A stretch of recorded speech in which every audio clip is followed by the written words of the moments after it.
Two hungry teams collide in San Antonio for the finale of TBL Week 3. The LA Elite visiting the San Antonio Snipers in a highly anticipated contest. And we welcome you inside. Hi, everybody. I'm Dave Bontempo along with my pal, Al Bernstein. And welcome to the Team Boxing League, home of the 24 one-round fights. I call it bite-sized dynamite. And Al, the San Antonio team just missed the playoffs last year. This is a team they would have to get by to get there. What do they show you? Yeah, you know, they had a very good outing in their season debut, winning 25-7 against Houston. But Houston, of course, is a team that's still trying to find their footing. They know this is going to be a lot tougher tonight, kind of an early proving ground for them, and they're going to rely on what is a very veteran roster to get them through this evening. And for L.A., some interesting shuffling you picked up there in their lineup. Yeah, very intriguing. L.A. has added 3 boxers that are newcomers to team boxing, but those 3 fighters bring with them a combined 52-7 record of pro boxing outside team boxing. Now, we all know that sometimes those glittering records in the other portion of boxing that does not equate to wins in the TBL. But we'll see if this is a good infusion of new blood on our team. All right, to the newcomers, and there are people who you have been used to seeing who have done very well. One of them, Lizette Lopez, a 4-year veteran. She has been with TBL since its beginning, and each year she's shown a little bit more, now become one of the more reliable fighters for this team. A lot of pesky, good boxing skills, a sense of knowing how to contest both the 2-minute rounds before and the 3-minute rounds starting last year. So she is a bulwark for LA. And for San Antonio, Tavares Vigne, you've also known him as Tavares Barnes, and he got off to a good start last week, putting 2 points on the board for San Antonio. And the whole team got a lift from that outing. And now his situation is pretty much a microcosm of the whole team in that they had a big win. Now, collectively and individually, how do you do against a very good LA team that was in the playoffs last year? So a lot of excitement for them. In the TBL, the scoring system is launch rounds, middle rounds, money rounds. Launch rounds gets us started. What's the round to watch for you? Let's take a look at round number 5, which is welterweights Osvaldo Lopez, who beat Darian Castro in the season debut for him, taking on veteran Charles Garner. And Garner split his matches in the season opener. And when you look at this match, Dave, it looks so even on paper. It could be very intriguing. All right, we're going to look for that. We're so happy to have the 3rd member of our broadcast team. Amelia Moore is with us. Amelia, how you doing? What is the vibe, and what are you looking at tonight? Good evening, gentlemen. I am still hyped up from last night's bouts out in Philadelphia. Here, San Antonio, the room's starting to fill up, and I'm just so excited for tonight. Let's finish out week 3 completely strong. So just to echo back on what you were talking about Lizette Lopez, without doubt, an absolute foundation block of the LA Elite. But I want to kind of turn everyone's attention and looking at the bout sheet to Erica Sanchez. So last year, we saw some great performances out of Erica, but she was at the 140 weight class. She's chosen to take the step down to, well, not down, but she chose to come down to 126, which I believe is such a better weight class for her as far as height goes. I really just pay attention. I think tonight's going to be an excellent performance out of her. But the round to watch, round 13, Raul Solomon, you know he's a banger. He always comes to fight. He's going to be facing Obed Bartel-El. And let me tell you, Obed is also a long-standing athlete on Team USA, now turned pro. So it's going to be a bombshell. Back to you, Dave. Thank you. Raise the bar of expectations as we close in on the start of the San Antonio Hitmen taking on the LA Elite. The fighters are coming in pretty soon. You're going to get a chance to meet them, and we will be underway. TBL Boxing.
Team Boxing League is brought to you by Balance of Nature.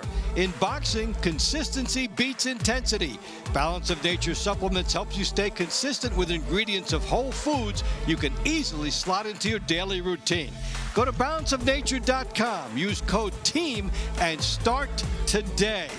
Well, we'll be getting ready to go inside as we will meet the fighters. But first, the TBL Bellas, a nice addition to the league this year, getting quite a lot of rave reviews on social media. Well deserved. The Bellas. Now we're going to meet these teams and, of course, the unique Good evening, entrance. welcome, and thank you for joining us at Cowboys Dance Hall in San Antonio.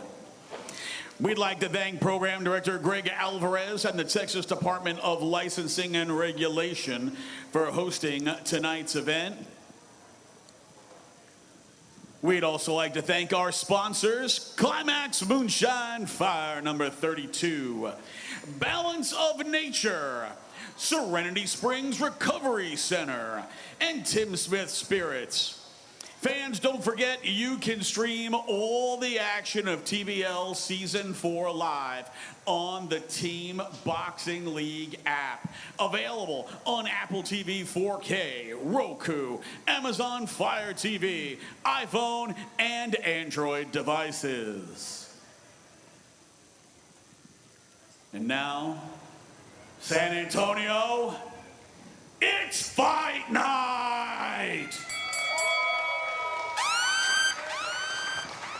Introducing first, the LA Elite.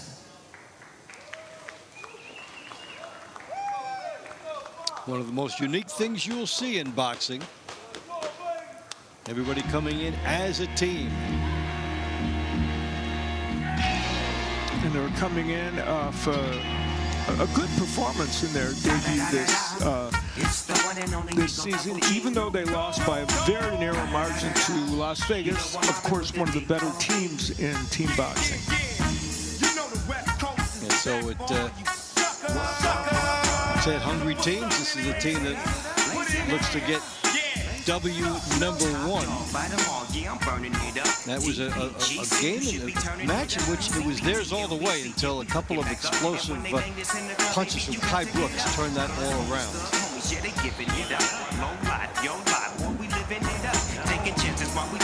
Playoff team last year. Remember the matchup they had against Dallas? Joey DeWitt moved over from Philadelphia, one of the more colorful members of the TBL circuit. And he'll be making his first appearance this season for team boxing. Come back, get back, that's the part of success. If you believe in the S, you'll be relieving your stress.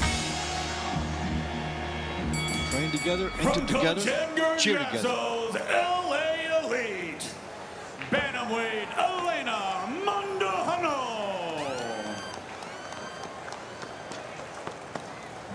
Texas Gold Gloves champion, featherweight Sean Gusto Brewer, featherweight Erica Sanchez, lightweight Diego the Ghost Dominguez, welterweight Osvaldo Lopez, super welterweight Angel Munoz, middleweight Martin Saldana, heavyweight Jonathan Rice, featherweight Lizette Lopez, former international champion lightweight Jose Rodriguez, super lightweight Erica Farias, multi-time California Golden Gloves champion and national champion, super middleweight Raul Solomon, light heavyweight, Sergio Jimenez. Cruiserweight, Juan Higuera.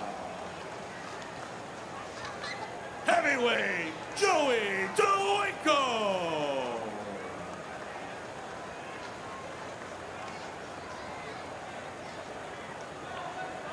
And their opponents, your hometown San Antonio Snipers.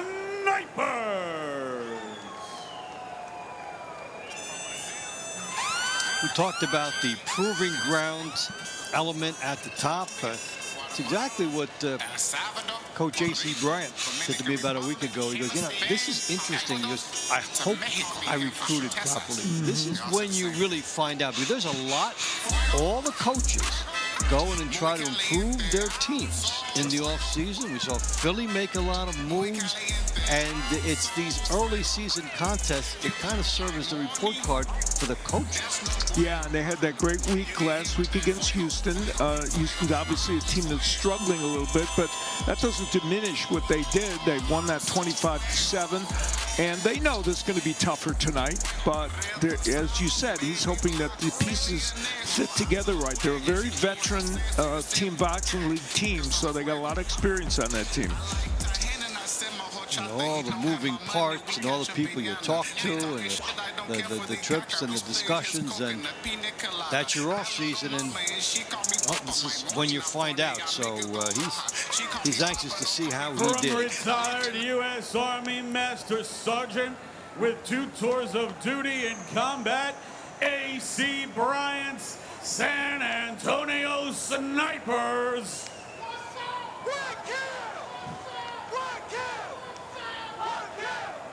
Former USA national team member, bantamweight, Isabel La China Vasquez.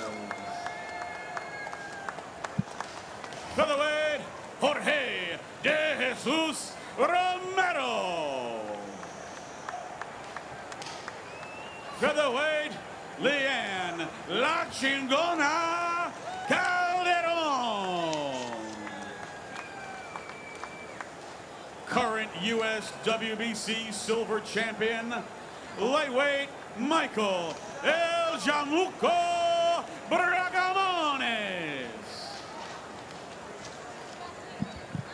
Current NABA champion, welterweight Charles BBA Garner.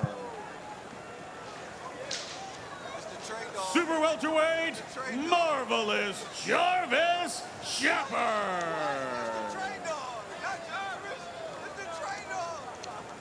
Middleweight, Tracy to die for Magruder. Jesus Christ is Lord, baby. Heavyweight, Nagi Dominican Dynamite Aguilera. 12-time national champion, featherweight, Azaria Cottrell. Lightweight, Frenzy Elodon Fortunato Saya. Former national champion, super lightweight, Latia the Reaper Williams. Former national champion, super middleweight, Obed Bartiel.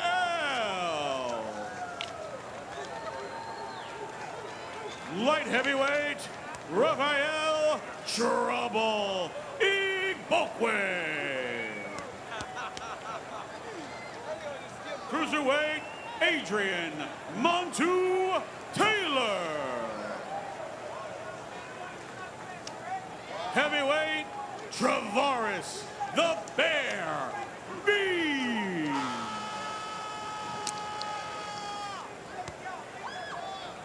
I can't remember a team having so much fun. At this time, we during ask that you introductions. please rise and remove your hats and give a warm welcome to Loretta Blue as she performs our national anthem.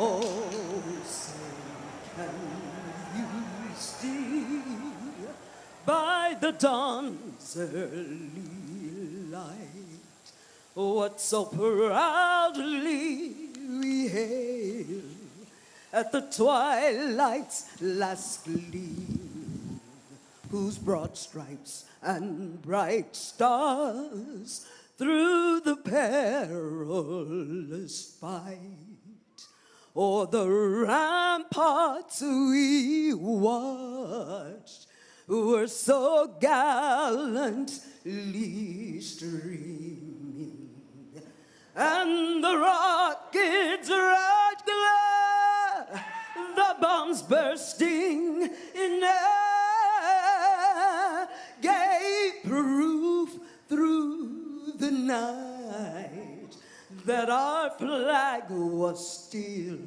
there. Oh, say does that star-spangled banner yet wave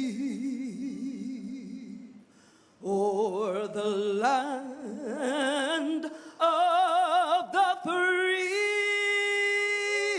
and the home of the brave, home of the brave.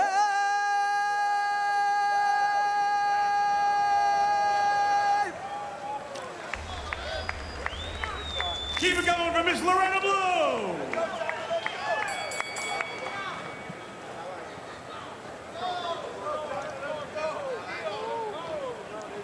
They created a lot of energy in that building tonight. See the LA team and San Antonio in the introductions, kind of egging each other on to do something more. Reminds me of like when you see a circle on the dance floor and everybody goes in there and says, you have to do something. Hey, you have to do something. Yeah, they were having a good time. Jumping in front of each other. Yeah, definitely a happy team coming in here. Stream every moment of TBL Season 4 live on the Team Boxing League app. It's available on Apple TV 4K, Roku, Amazon Fire TV, iPhone, and Android devices. Don't miss a second of TBL action with the Team Boxing League app.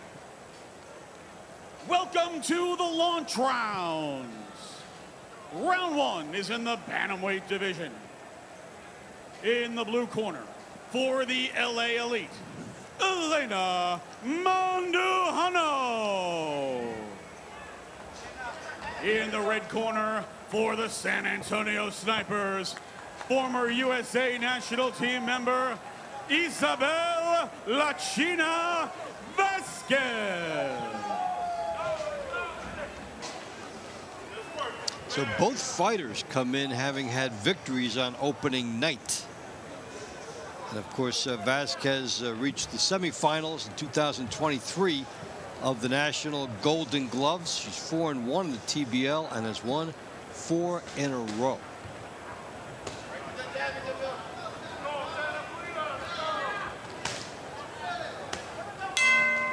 Three-minute rounds. Vasquez will bring the lefty style into this matchup, and that'll give Manduano something else to think about.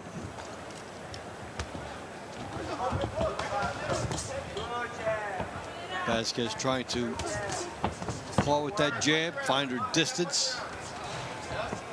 Vasquez 2-0 in the professional world outside of team boxing, and she had a fight in February, so she was active there as well. And as you said, like her opponent, comes in off 2 wins. A lot of different ways to use this circuit. Some fighters go in and out of it and stay in shape for opportunities that come in traditional boxing, and others say, I'm shelving traditional boxing and coming here and getting more action. Vasquez trying to use this ring a little bit, and Manduano trying to kind of cut off the ring against her.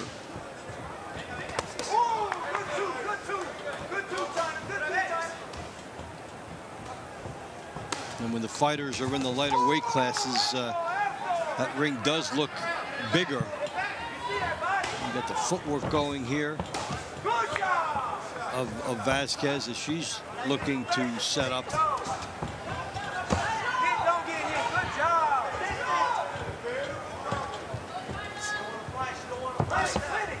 It looks like one of those situations where you're trying to set things up, but at some point you just have to gamble. Like none of the technical stuff is working exactly as you may have envisioned it.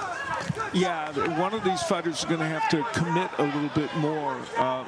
Vasquez maybe has been a little bit busier in some spots, but she's also been moving a lot, and it's questionable how the judges will see it. And we're, less than a minute left to go in this round, so you feel like somebody would want to make a statement.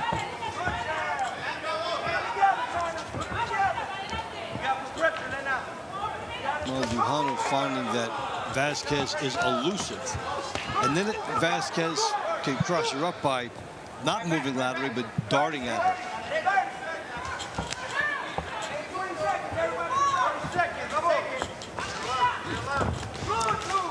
It's like it's in the balance who wants to make the final move.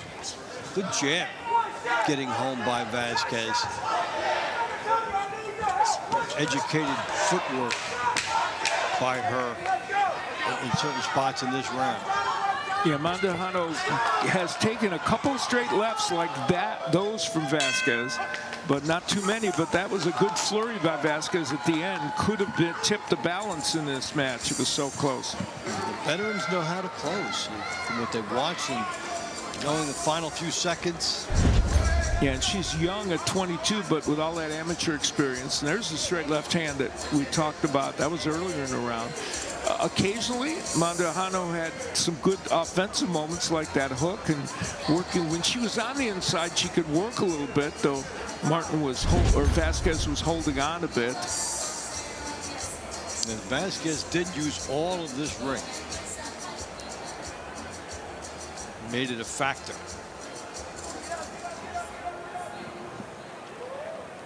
The winner of this round by the score of 1-0. Out of the red corner for the San Antonio Snipers, Isabel La China Vasquez. We're going to see them again San later, Antonio so leads 1-0. see what adjustments This round Mandujano brought can to you make. by Climax Moonshine Fire number 32, known to bring the heat. Round 2 is in our featherweight division. In the blue corner for the LA Elite, Texas Golden Gloves champion, Sean Gusto Brewer. In the red corner for the San Antonio Snipers, Jorge de Jesus Romero. So the Texas Golden Gloves champion comes back as a member of LA. Had quite a good career out in Henderson, Nevada now. 1-0 this year. It also split with Joannis Argalagos, who we saw a good fighter. And Romero, who won twice, beating Ishmael Bennett.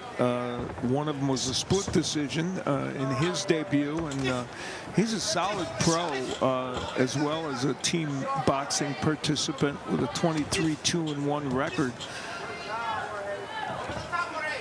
Miami resident via Cuba, which is a very significant pipeline, has been in boxing for years, but then also moving around once he gets here. And part of the league, you go where you find yourself the best deal. He showed a lot of good movement in the season opener in those fights with Bennett, kind of just using angles very effectively, and that's what he's doing here again, which we saw his teammates do.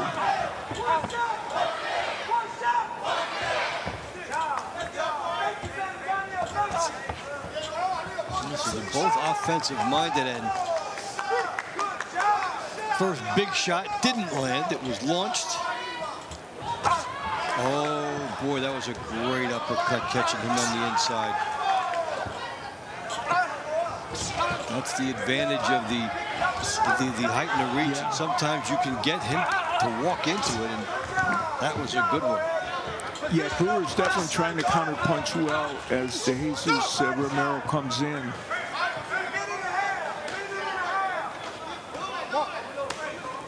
He did that against Argelanos. Brewer did in his opener in this season.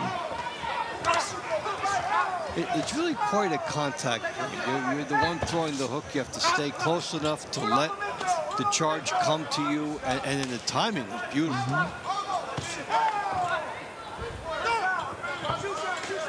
Nice overhand right a moment ago by Brewer as well.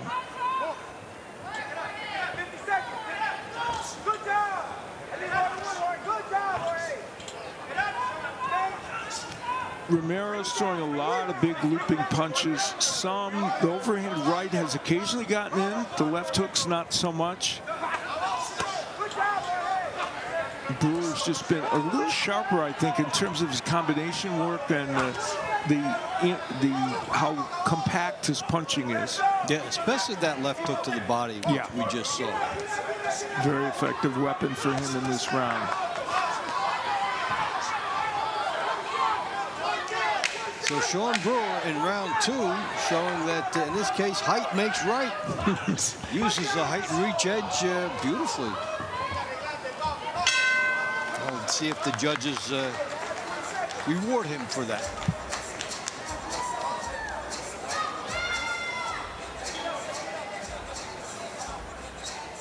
Well, that nice uppercut early in the round that kind of set the tempo and really rocked Romero for a moment, set him back on his heels by Brewer. And the left hook and the left uppercut were big weapons for him. Romero was, aggressive, and there's one of those wild right hands that he threw a lot in the first in this round, but just couldn't quite get it home.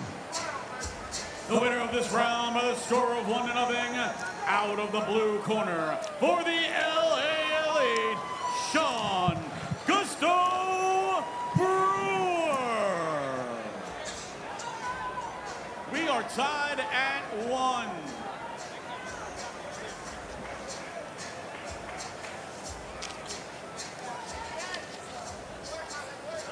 Round 3 is in our featherweight division.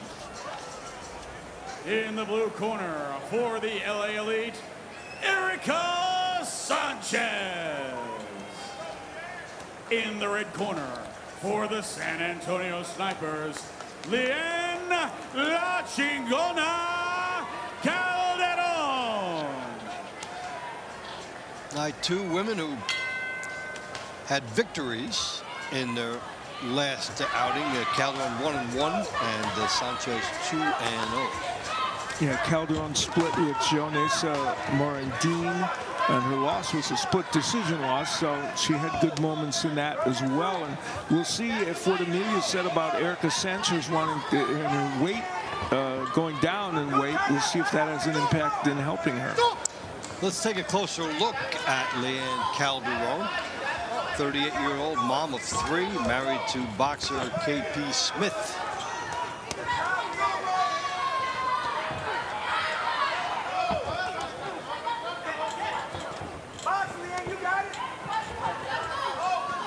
Good compact fighter, comes in straight ahead. And this matchup is good for that. We've got 2 straight ahead fighters. Yeah, very much so. 2 minutes left, Leanne, 2 minutes. Sanchez landing that right hand very effectively. Now, what do you notice most when fighters come down? We see fighters go up a lot. Yeah, I think sometimes, and because of height and the reach and everything, this weight coming down in weight should help her. And guess what? It really is, because she's, she's at a certain place here where the geography of this fight in terms of, their builds and everything is working out for her so far.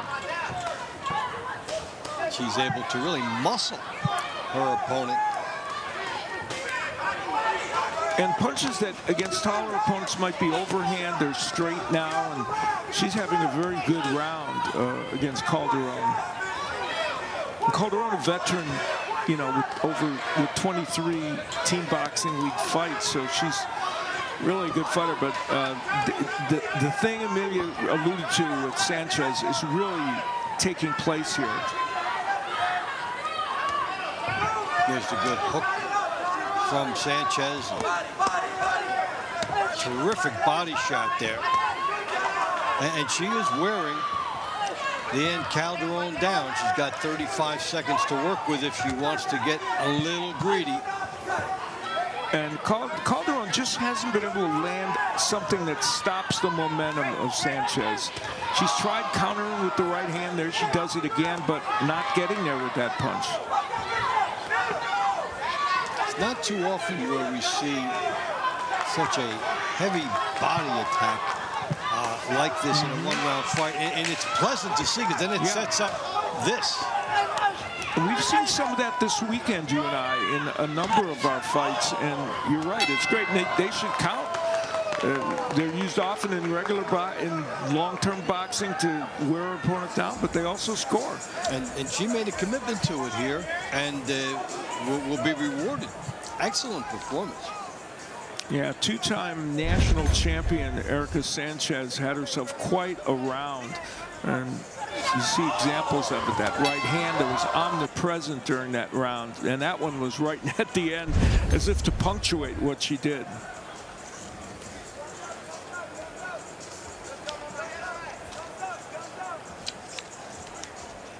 The winner of this round by the score of 1-0. Out of the blue corner for the LA Elite, Erica Sanchez. LA leads 2-1. Tonight's fights are powered by Balance of Nature. Our fighters fuel with clean carbs and real ingredients, and now you can too. Grab their new guiltless snacks and get 35% off right now with code TEAM at balanceofnature.com. Round 4 is in the lightweight division. In the blue corner for the LA Elite, Diego the Ghost Dominguez. In the red corner for the San Antonio Snipers, he is the current U.S. WBC silver champion, Michael El Chamucho Bracamontes. All right, Dominguez and Bracamontes. Dominguez with one of my favorite nicknames, the Ghost. I like it. This is a fight to me that's fascinating because Bracamontes much more successful in boxing outside of TBL than Dominguez is. He's 15-2-1. Dominguez 4-2 outside, and yet in team boxing, it has been really a great time for Dominguez, and he's 12-3. He's done very well. Take a closer look at Michael Bracamontes. Lost his first couple, but he's a guy that has won the WBC and continental titles. So he's somebody who's on the verge of bigger things in boxing, to your point.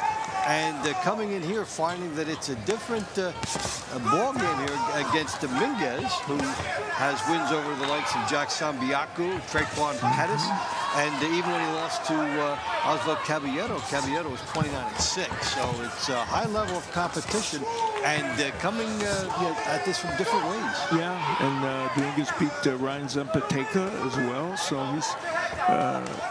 And for Bracamontes, he had a split decision with Israel Rodriguez during the first his debut, and so that one he was close. Dominguez is really using the jab,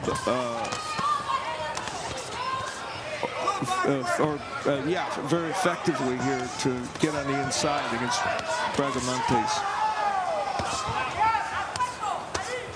Here on the inside, where they shelve the jabs, they go for gold with the body punching and the hooks.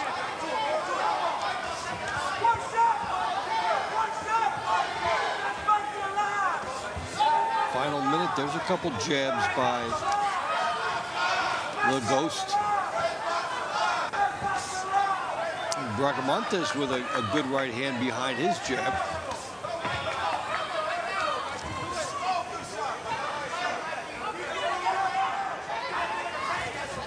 You see a lot of the technique, the Bracamontes, and the patience that would normally serve him well in boxing. Yes, precisely. But not here. Yeah, and Dominguez has figured this Rubik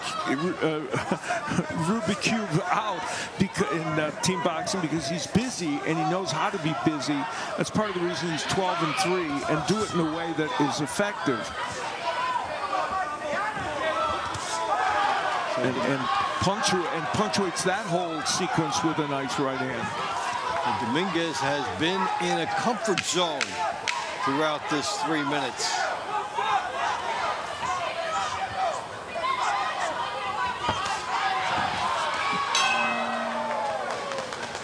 All right, this was a good scrap.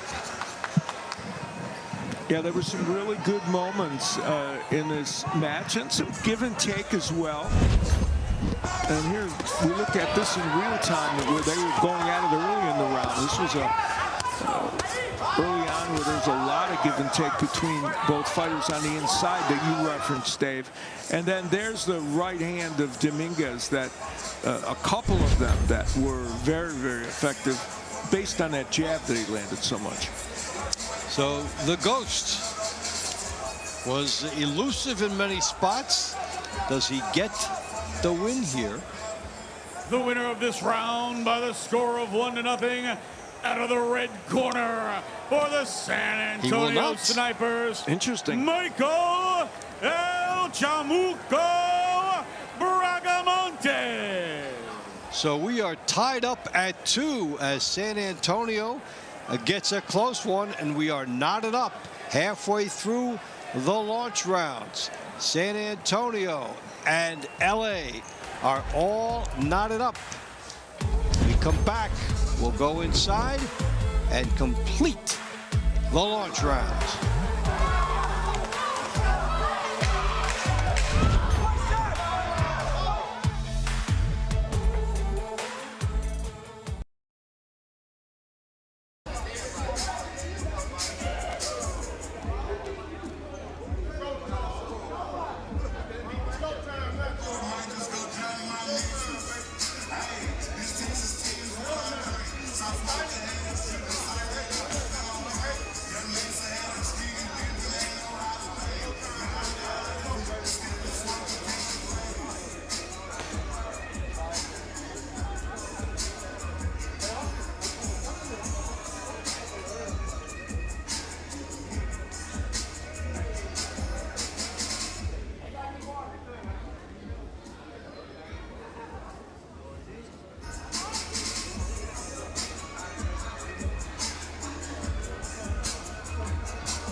The Hitmen and the Elite all tied up at 2 after San Antonio captures the last decision. So let's take it back inside as we continue in the launch rounds. Round 5 is in our welterweight division. And the blue corner for the LA Elite, Osvaldo Lopez. In the red corner for the San Antonio Snipers, he is the current NABA champion, Charles BBA Garner.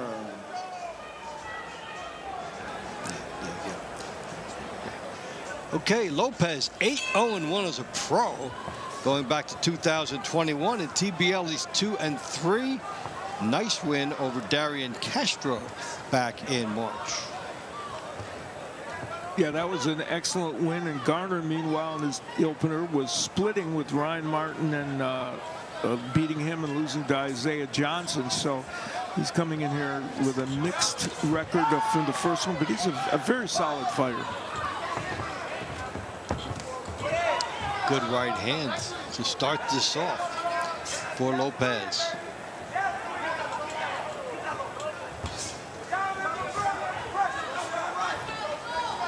Lopez has 3 first-round knockouts in his pro career beyond team boxing, but that hasn't yet, and he's got 7 KOs overall, but his power hasn't yet flashed here in the team boxing league.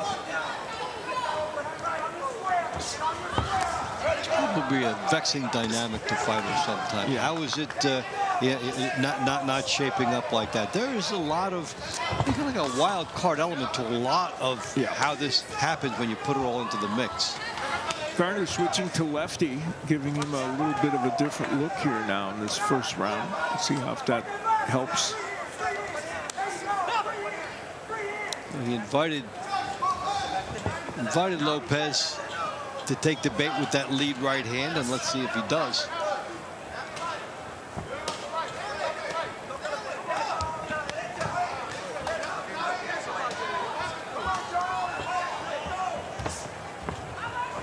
We highlighted this one, and part of the reason we did is we thought it would be pretty even, and for the most part it has been. And it's been so even in terms of the respect they've had for each other that it hasn't been explosive. Yeah, neither man has gotten as much done offensively as they would like so far. There's still a minute left, though, to change that for either one or both.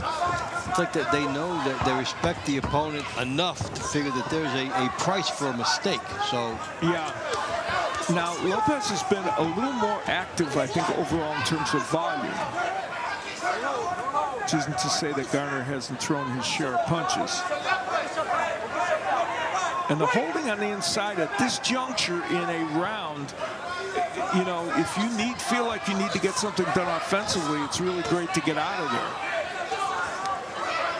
there. And if you think you can protect the lead for a few seconds, we see veterans try to do that. Yeah, we've seen that a lot here in team boxing, and it's fascinating. The question then is, are you a judge? Do you really know what's happening? We saw that in the last round where a surprise decision was rendered that didn't, you know, you could make a case against, so you never know.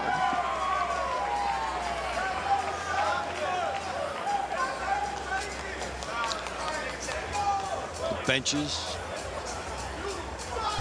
Excited about here. Garner landing a straight right hand that was oddly delivered, but he got it there, and he's showed a herky-jerky style in that round.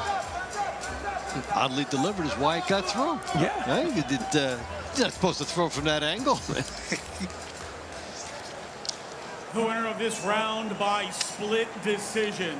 The score of 1-0 out of the blue corner for the LA Elite, Osvaldo Lopez. So LA gets the lead back at LA 3-2. leads 3-2.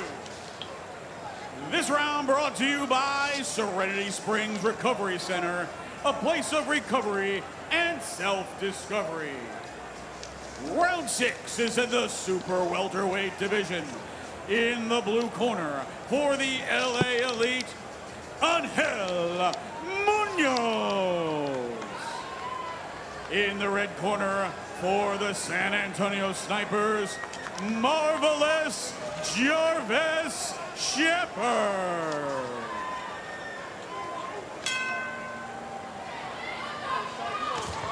All right, pair of fairly accomplished fighters going at it here in the 6th round of the launch rounds.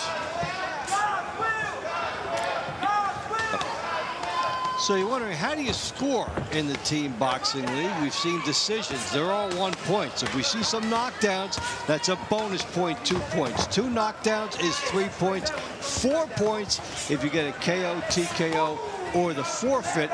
And we've seen a lot of 4-point explosiveness throughout the league this year.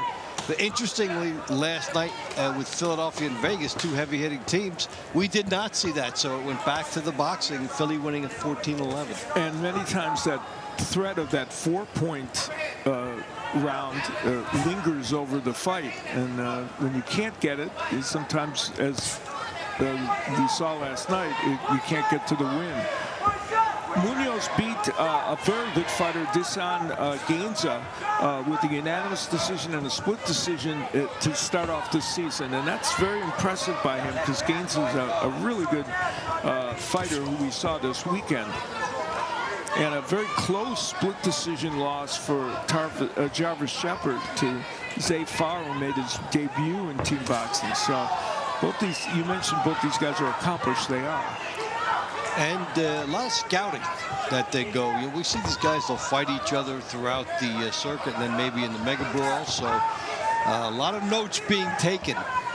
And we see fighters fight opponents in the following year, the year they're in, and you know, you have to know the tendencies. That's a good right hook landed by marvelous Jarvis.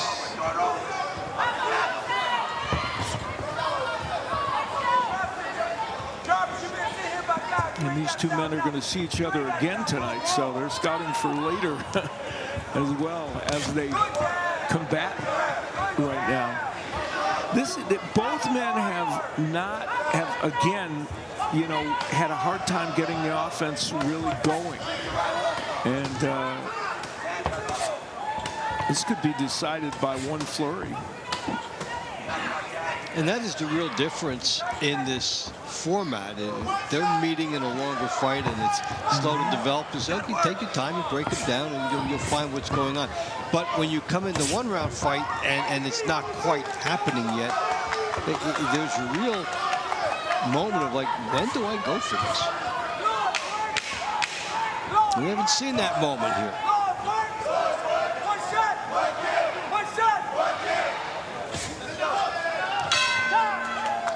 Maybe the caption of that moment would be, with all due respect.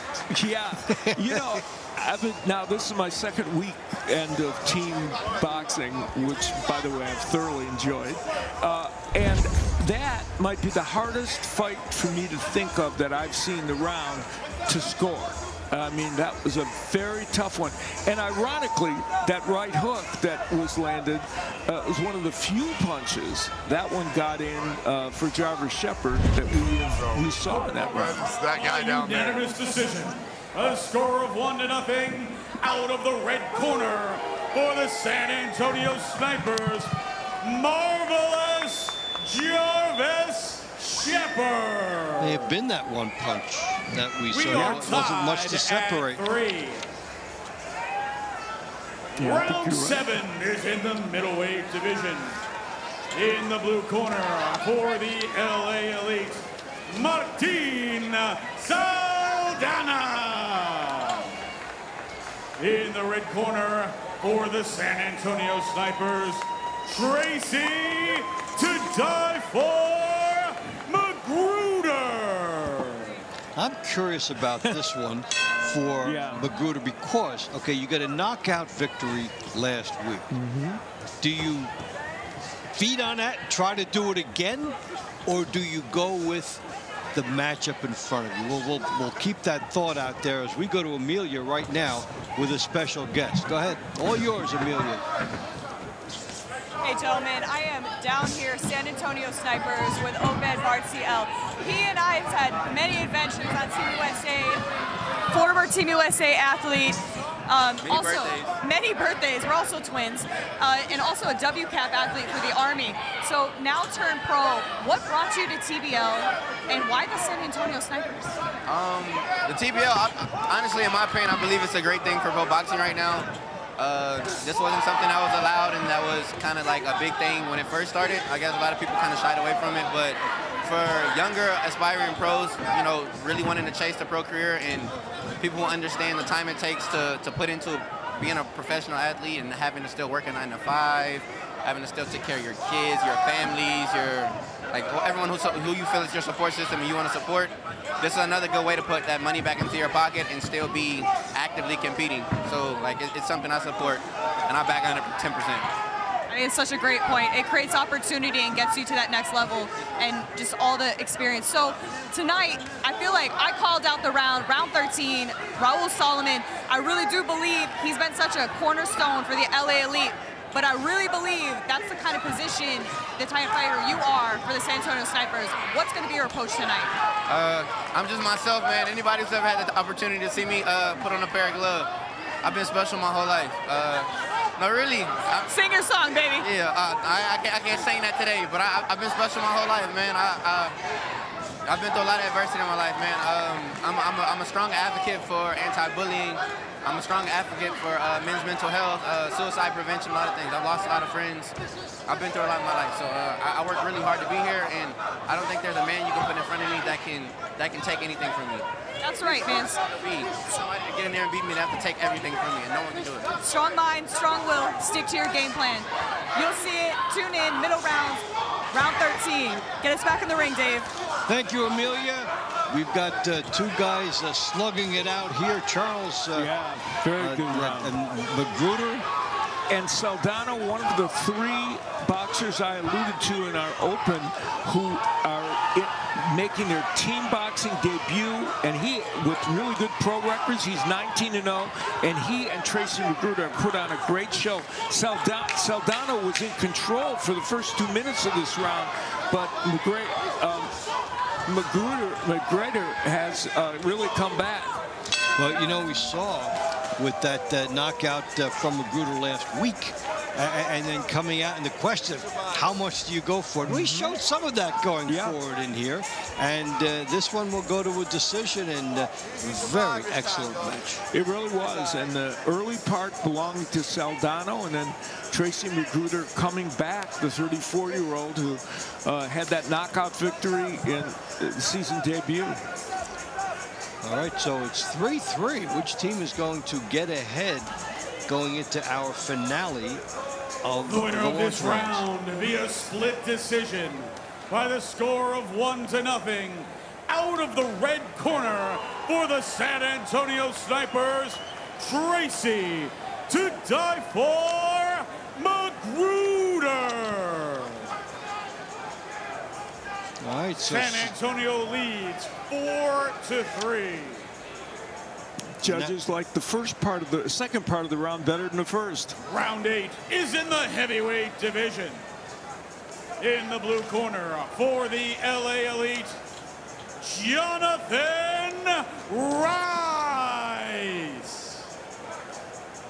In the red corner for the San Antonio Snipers, Nagi Dominican Dynamite Aguilera. Aguilera has won 4 in a row. Pros 23-11 going back to 2021. And here's an example of what you talked about at the top with Jonathan Rice. Yeah, he is making his debut. He's 16-6 as a pro, and now he won by technical knockout in 7 in his last fight against Guido Vianelli in the ranks outside of TPL, and now he's taking his shot here. Aguilera, you mentioned he's a veteran pro. He's fought Frank Sanchez, Dominic Brazil, Thomas Adamek, back to Oleg Moskayev. I mean, he's faced over the course of a long career a whole bunch of heavyweights in the regular boxing. Coaches do like to throw out the young talent, people making their debuts early in the season, see what they have. Because, you know, some of it is they've earned a spot, some of it, you know, they've impressed during the training, and then you'd like to see what a guy like Jonathan Rice can do. Can you develop a heavyweight? And he is a big man. I mean, Nagi Aguilera is no small guy. Jonathan Rice is a big man in there. He is every bit of 6'5", and that even looks like they took a couple from him. And he's been using his jab to keep Aguilera on the end of those punches, and has mixed in a few right hands as well.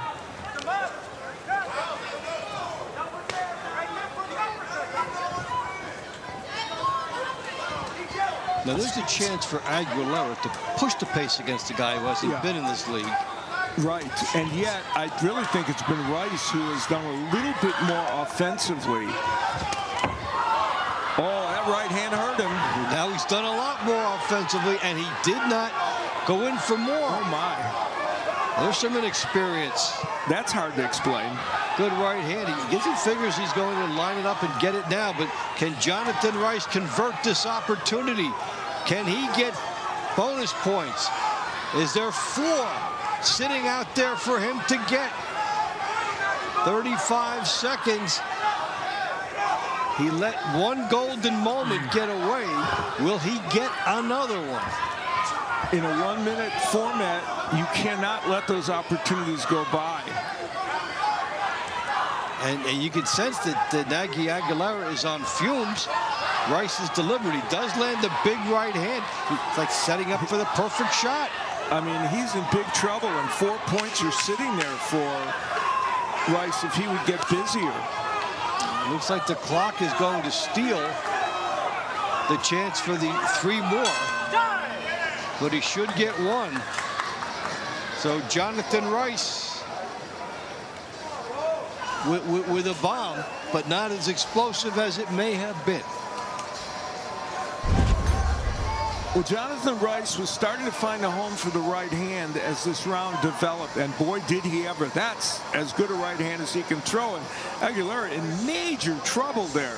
And inexplicably, Rice just backed up. I don't know if he thought that was going to be called a knockdown because he hit the ropes, but... Decision by the score of 1-0 out of the blue corner for the LA Elite, Jonathan Rice. Well, we will see them again in round fans, 23. This is our first intermission. So, these Your two teams score, are the LA Elite at 4 and 4 the San Antonio Snipers after some 4. heavyweight power We'd like to turns the thank our tables a little bit. sponsors. And of course, there's always great action coming your way here on Team Boxing.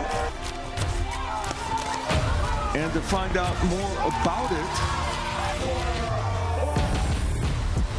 we're going to go to Dave Bontempo. Hey, Al, we're enjoying the excitement, and people ask us, where can we catch team boxing events like this on TV? Well, there are a lot of places where we have been seen. Watch our home network, Envoy TV, for all TBL matches live on Envoy Fast. Plus, the full season of Encores are on Envoy Fast and Envoy TV every day. Get the Envoy app in the Apple and Android stores or watch on Local Now. Envoy TV is available to subscribers of Spectrum and Friendly TV.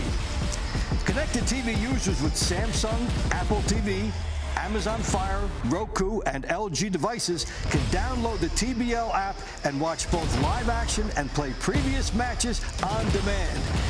TBL is also seen on YouTube, the TBL app, and in Spanish on the Estrella Network. Tell your friends.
The LA Elite and the San Antonio Snipers all knotted up at 4-4 after the launch rounds, and it has been quite a good back and forth struggle. Hi everybody, Dave Bontempo along with Al Bernstein. Al, we saw a lot in that first launch round segments, and go to round 3. That was one of the great highlights that we had going into this. Yeah, very, very good indeed. And, you know, we saw two teams, San Antonio, coming in here wanting to get some things done after they had that great start. And Leanne Calderon was hoping she could get some things done against Erica Sanchez. But Sanchez from L.A. was just on fire in this round. She had stepped down in weight thinking that would help her, and boy, did it ever. The dimensions between the two fighters were perfect for her, and she just controlled the action against Leanne Calderon all the way along the line. And then we saw Jonathan Rice making his debut in team boxing, one of the pros that they brought in who had a great record, and against Nagy Aguilera, he had him in all kinds of trouble at the end of the round. Ran out of time, could not get him down, but he did get a 1-point victory. And that is what brought them back to 4-4. And this has been a good performance by the San Antonio team, and what you would expect as far as the consistency for LA. Well, we got the launch. Now we have the middle rounds. What has got your attention in the middle rounds? Well, let's look at round 16. Heavyweights again. Joey DeWico, who is a veteran but is making his debut this season with LA, and for the San Antonio Snipers, Tavoris Vignier, who is coming in off 2 wins, and he's a very, very solid heavyweight. I think that one's going to be a good one. Rounds to watch, and a great segment of rounds to watch in the middle. Let's send it inside and get to the action. Fans stream every moment of TBL Season 4 live on the Team Boxing League app. Available on Apple TV 4K, Roku, Amazon Fire TV, iPhone, and Android devices. Don't miss a second of TBL action with the Team Boxing League app. Round 9 is in the featherweight division. Out of the blue corner for the LA Elite, Lizette Lopez. In the red corner for the San Antonio Snipers, 12-time national champion, Azaria Cottrell. We saw Azaria Cottrell get 2 wins over Desiree Yanez last week, and Lizette Lopez has been with TBL all the way at 2 nice wins over Brenda Hernandez.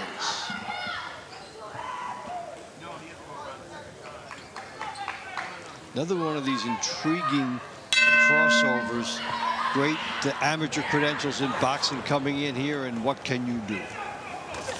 Yeah, Cottrell, you know, hoping that will translate here in team boxing. She has not had a professional fight, and she was U.S. National Youth Champion and just a very fine amateur. Well, would you like to know a little bit more about Lizette Lopez? We'll show you. 4-year TBL veteran, proud southpaw that she says, and fights with grit, precision, and heart. Well, you can't have any of those missing from your ingredients if she's got them all. Yeah, and she has 27 wins. That longevity in team boxing has brought her to 27 wins in this league. And even though Cottrell is inexperienced in this league, all that amateur experience she hopes will help her here. Kind of has to make you feel proud to be in it from the start, especially when you see all the new talent coming in and everybody gunning for a spot. So you have to pretty much improve just to keep your spot. Right. Very good point. And you see all the growth around you, which is very impressive. And she is coming forward, being very aggressive, which is not surprising for Lopez.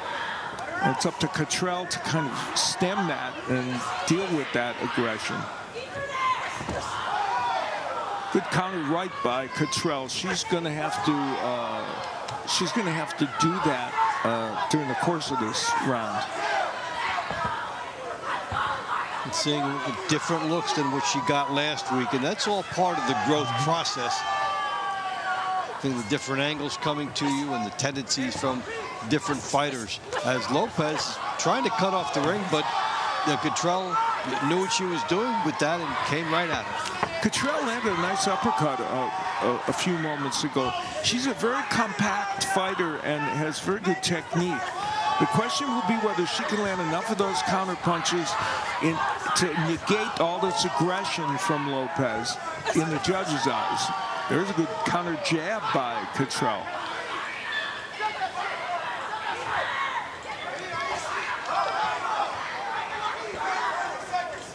Final 25 seconds with Cottrell trying to make her statement against an attacking Lizette Lopez. The first part of this round, Lopez's pressure was making it more uncomfortable for Cottrell, and there she goes again. Good job by Lopez, but Cottrell's also had her good counterpunching moments. And she has been able to shift her opponent with these right hands that get in. That was a good round of boxing. Very interesting round. It was a chess match that occasionally gave you the flash of the slugfest. Absolutely. And we'll look back on it, and here's an example of the semi-slugfest portion of the round, and both women doing a lot of work. And that was Cottrell coming off those ropes and doing good work, but a lot of pressure from Lizette Lopez, and some of that pressure very effective. So we're going to find out. The winner of this round by unanimous decision, by a score of 1-0, out of the red corner for the San Antonio Snipers, Azaria Cottrell. So counted for the counterpuncher. San Antonio leads 5-4. The power on This her round shots. brought to you by Climax Moonshine Fire number 32, known to bring the heat. Round 10 is in the lightweight division. In the blue corner for the LA Elite, former international champion, Jose Rodriguez. In the red corner for the San Antonio Snipers, Francie El Hodon Fortunato Saya. Rodriguez, 26, 7-3. Last fight in 2025, 7-12 in the TBL. Split with Osval Caballero, which is a very good accomplishment. Also lost to Alan Medina. Yeah, the win over Caballero is impressive. It was a split decision, but Caballero's a really good fighter. And Saya, who's 8-3 in team boxing, you know, his win over Jaden, or his loss to Jaden Alpo. Understandable, Alpo's a very good fighter, but he's coming in here in this one hoping to do better. But man, lots of aggression by Rodriguez. Fortunato 8-3 in the TBL. And Rodriguez trying to get close enough to open up. And he does here. Rodriguez has come out just firing jabs, straight right hands, and a lot of activity from him. It's interesting now. Great matchup, even. And we're waiting to see, will there be a power situation to get some separation? Will somebody unload? Yeah, the right hands of Rodriguez have been very, very good. And there he does it again. Rodriguez going to work. Second half of the round gets right on Frenchie. And, you know, Saya has ended up on the ropes a lot in this round. And I don't think he wants to be as much. Landing a good counter left and right, Saya, but he's been mostly pinned on those ropes a lot, and good work being done by Rodriguez. He jumped right in there to keep him pinned against the ropes. And this is one in which they haven't had to do too much work to get inside, so the jab has not been as prevalent as they tee off. Yeah, and even the right hands from Rodriguez, some of them have been lead rights. Oh, it's a good shot that gets in from Saev.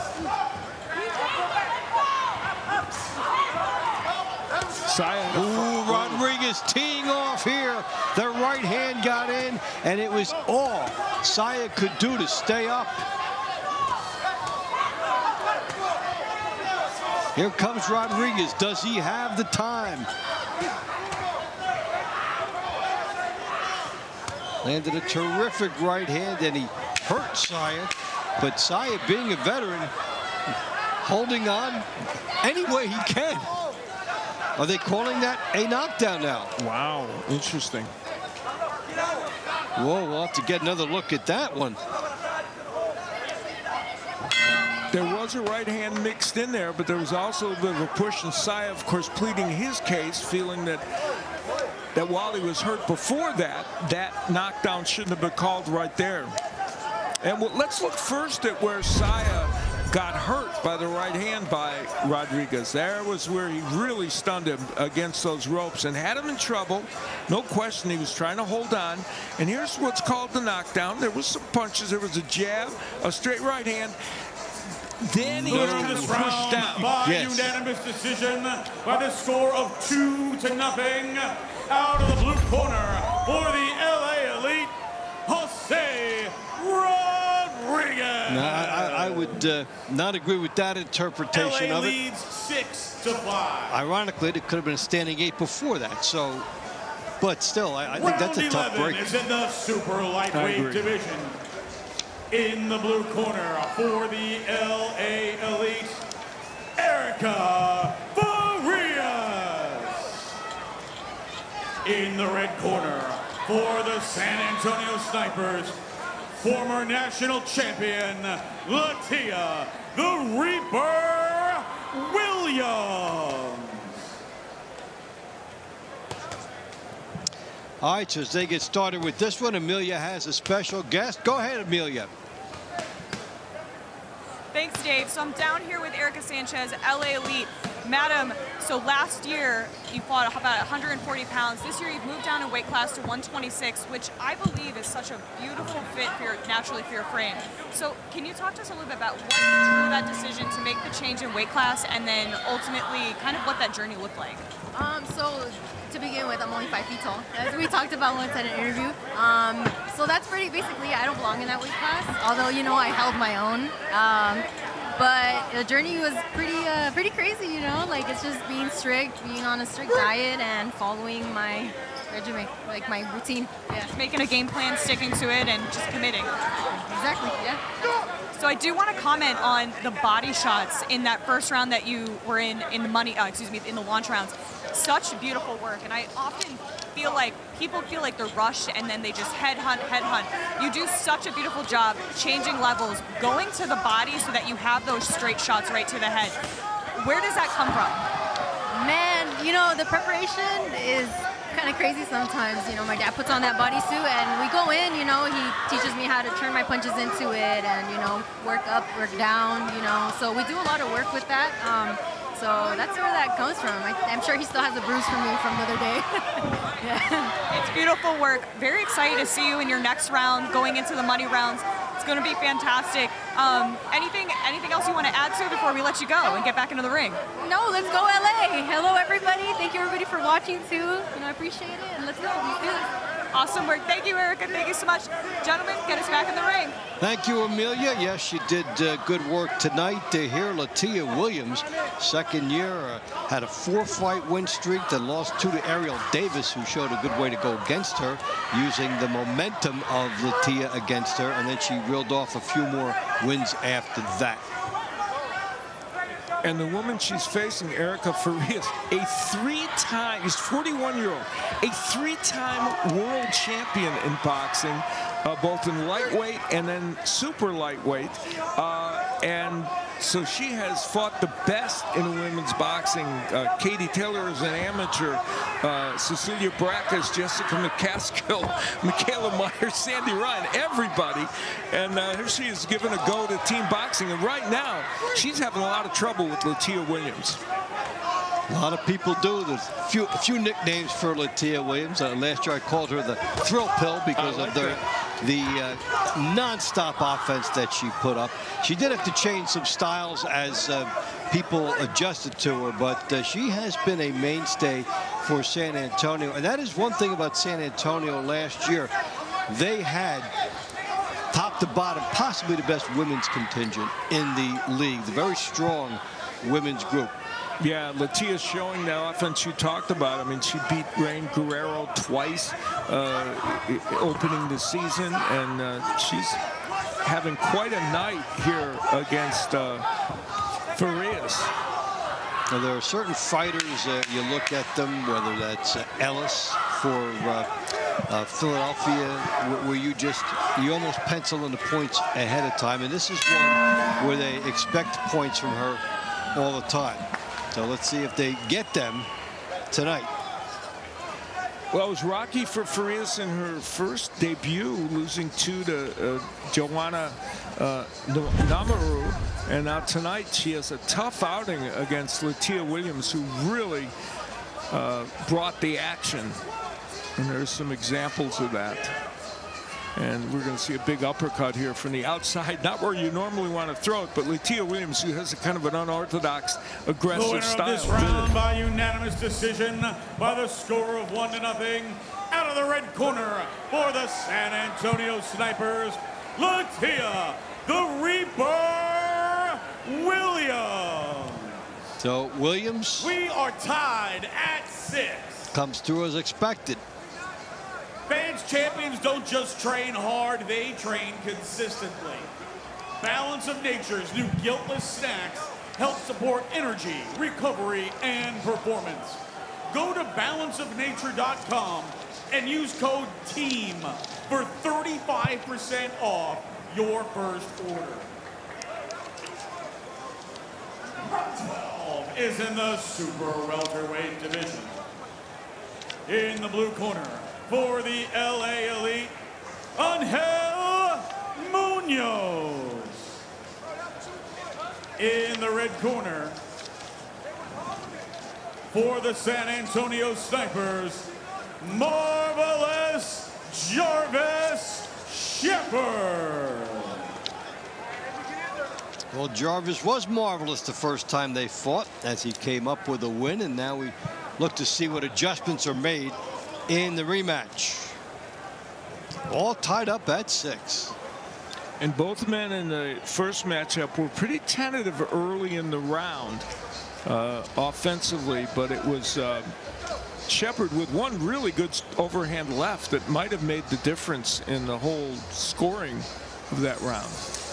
As we look to see what is going on there, a discussion going on. We want to take this opportunity to tell you that we have a lot of help behind the scenes and people who get involved with us and do such great work for us in the production truck. So a shout out to our pal Maya Moten, who will be a mother very soon, very close to that. So a salute to Maya and everybody who does a great job in the truck for Team Boxing League. Congratulations to her, and yes, the support cast here is pretty amazing. Well, Angel Munoz finally in the ring. There was some confusion, I think, as to who was supposed to be next. They're rematching, as you pointed out.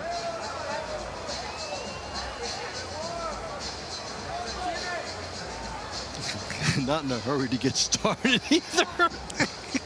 Almost to make a point, all right? You make me wait now, maybe I make you wait. Jarvis Shepherd even smiling there as if he may have done that deliberately. He understood. Okay, it's all knotted up. And let's see if these fighters break into a more offensive flow in this round. And the round begins with a lecture. Yes. Quite a lot just happened there. Yeah, for a period that where nothing really happened, a lot happened. So let's see what happens in the round itself. Munoz actually, I mean, he had really great performances beating Dizan Gainza in the opener this season, but against Shepard, he just couldn't get his offense going. We'll see if that changes here. Now, it can slip away from you that fast. You do all the working out, you do all the preparation, you get in there, and all of a sudden something looks a little different than what you thought it would be, and 2 minutes have gone by and you haven't settled into everything yet. So the beauty of it is that you always have a match in a couple of weeks. Yeah, you know, Munoz, his last pro fight outside of TBL was February 14th, a 6-round KO win. So he's been active with that fight, and also the action a couple of weeks ago. But boy, he is just not throwing many punches in these 2 rounds.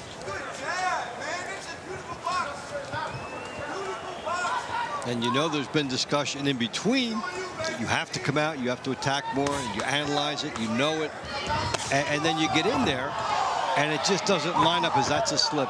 Doesn't quite line up for you the way you thought it would, and you just can't get off. You hear fighters say, I couldn't get off that night. And it's interesting that Munoz against Gainza, who's a very,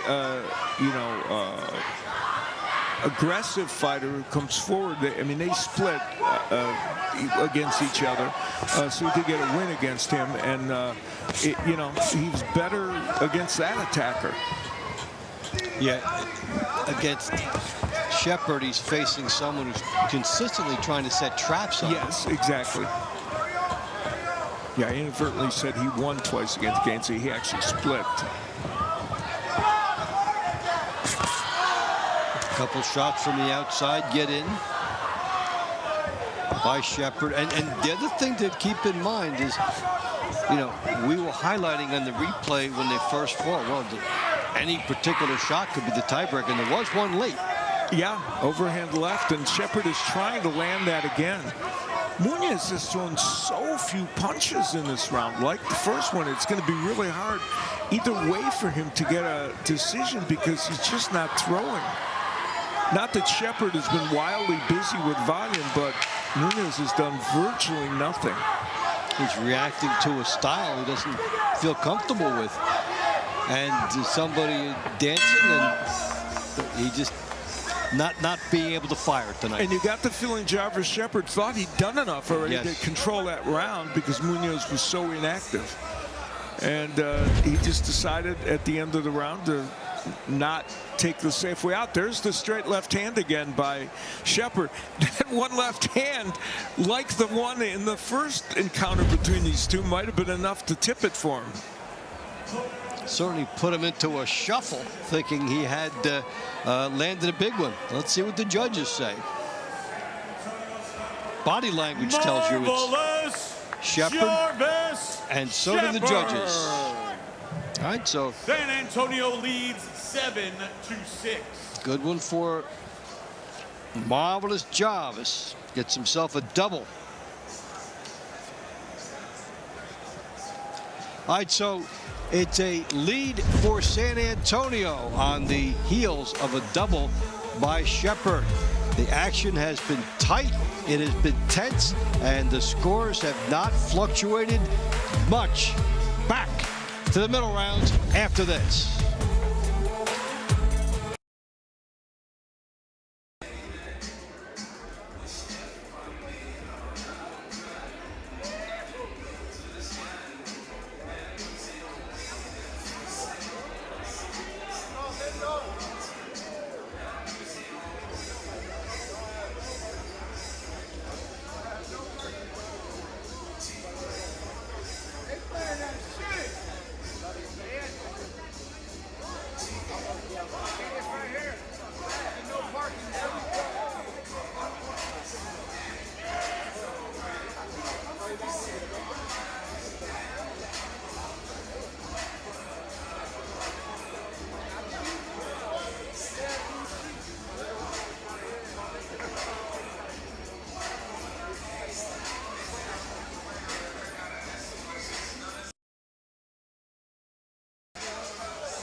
San Antonio and LA so tight halfway through. Let's get to the second half of this one.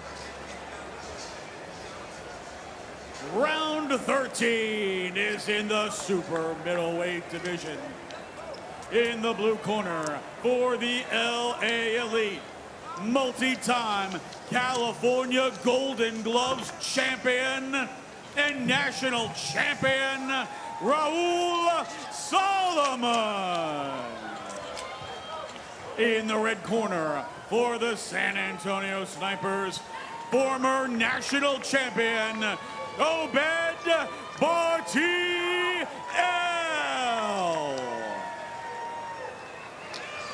Sometimes you see victories by other fighters who illuminate how good this fighter is. So Raul Solomon, who's 19-8, has 2 wins over Dion DePestri, who for Las Vegas last night against Philly had 2 very significant wins. So now that it boosts your opinion of Solomon even more. And both the Solomon wins were split decisions against, as you point out, a very good fighter who went on and did well. And for Bartiel, you know, his debut against Marquise Taylor was successful for him.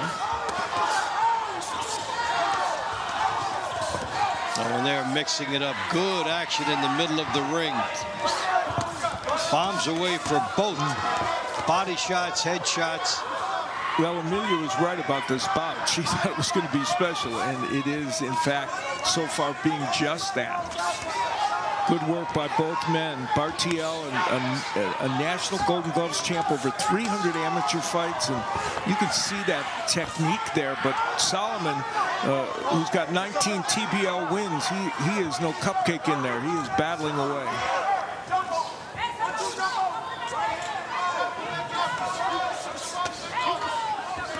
Amelia, you called this as a bombs away slugfest. What are you thinking of this so far? Yeah, I told you guys there's going to be fireworks. You've got 2 very game fighters who are also very, Obed is a very technical fighter. He can do anything, like he said. He sticks to his plan. He's very strong-willed. And then you got Raul, about as strong-willed as they come. And he's got that beautiful Mexican style where he's just coming forward. But seeing Obed, as you can see, he's starting to cut some angles. This is beautiful. I mean, do you want any better boxing than this? Action-packed, great skill, great technique. It's just coming at us from everywhere. Yeah, Al, it's not going to be easy to find a separator here with these. No, it really isn't. The hand speed of Obed may be a little bit of a difference, but both men are landing big shots on the inside.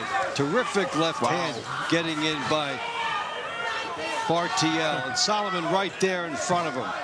This has been a sprint for 2 minutes and 20 seconds. This is more than the round of the night. This could be the round of the month. Yeah, this is going to get high acclaim and high honors. Hey, Amelia, what do you think? It's been hard to separate them. Do you think either of these fighters has an edge with 20 seconds to go? I mean, I've seen a couple really big uppercuts coming out of and being landed by Obed. I mean, this is going to be, I feel like, a split decision, but I have a feeling it could go to Obed. All right, so Bartiel and Solomon will get a nice ovation from this crowd as they gave you 3 minutes of something. Boy, if you could package that and bottle it, you'd really have something. And let's not lose sight of this. It was expertly fought. You saw the amateur technique. I don't say amateur. The good technician in Bartiel, you know, and then you saw as Emilio said, the Mexican style, good inside fighter by Solomon. So both men doing what they do well, and there's the hand speed of Bartiel, and Solomon kept coming forward, landing some good shots of his own as well. I mean, the winner of some this big round shots by unanimous decision, and the score of 1-0 out of the red corner for the San Antonio Snipers, Obed Bartiel. Obed Bartiel concluding what San Antonio leads 8-6. Visually 3 minutes of joy. This round brought to you by Serenity Springs Recovery Center, a place of recovery and and self-discovery. Round 14 is in the light heavyweight division. In the blue corner for the LA Elite, Sergio Jimenez. In that corner for the San Antonio Snipers, Rafael Trouble Igbokwe. Well, two fighters with a tough act to follow. Jimenez in his debut, 38 years old, from San Pedro, California, 17-1-1 as a pro, and did get a TKO victory in those ranks in February. He's one of the three fighters that they added with the good pro records, trying to get them into TBL and see what they can do. And he is being very aggressive here against Igbokwe. Igbokwe with a nice counter left hand, though. He's landing that fairly effectively. Igbokwe coming in. Jimenez looking to lead the right hand. Good angles from Igbokwe. Yeah, and Igbokwe now turning the tables on Jimenez and being the aggressor and using that left-handed style. You know, Jimenez turned pro very late at age 33, and that's why he's 38 now. Well, there's some awkward action. Oh, my. That was a toss down, and did the head hit the canvas? They'll give the fighter a little bit of time. And often in boxing, they will give you up to 5 minutes if you take it. Now, there's a challenge here. Tough to get back to the moment. I don't know, did he take long enough? Well, they're rushing him back in. I don't know that the referee was so accommodating. And that fall took a lot out of Jimenez. And Igbokwe is probably going to try and take advantage of that.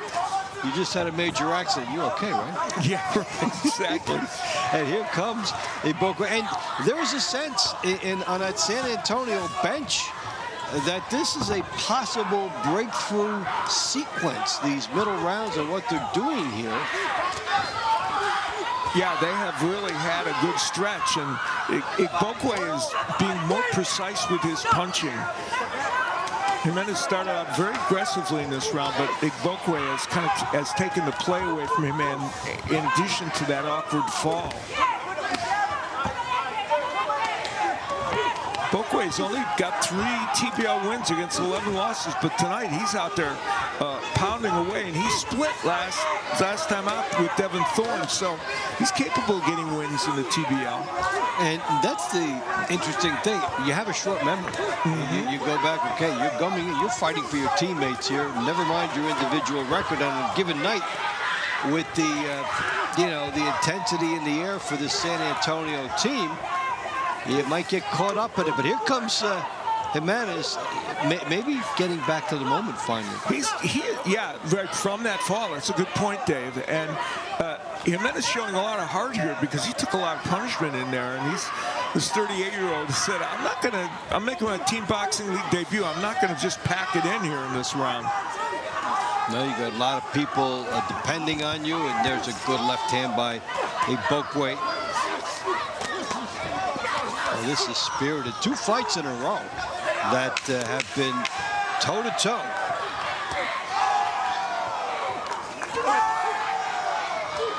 Jimenez just missing as he's heavy-handed there. Yeah, he is trying to get that right hand in right to the end, and a lot of respect there from these 2 boxers. No, they gave a good effort.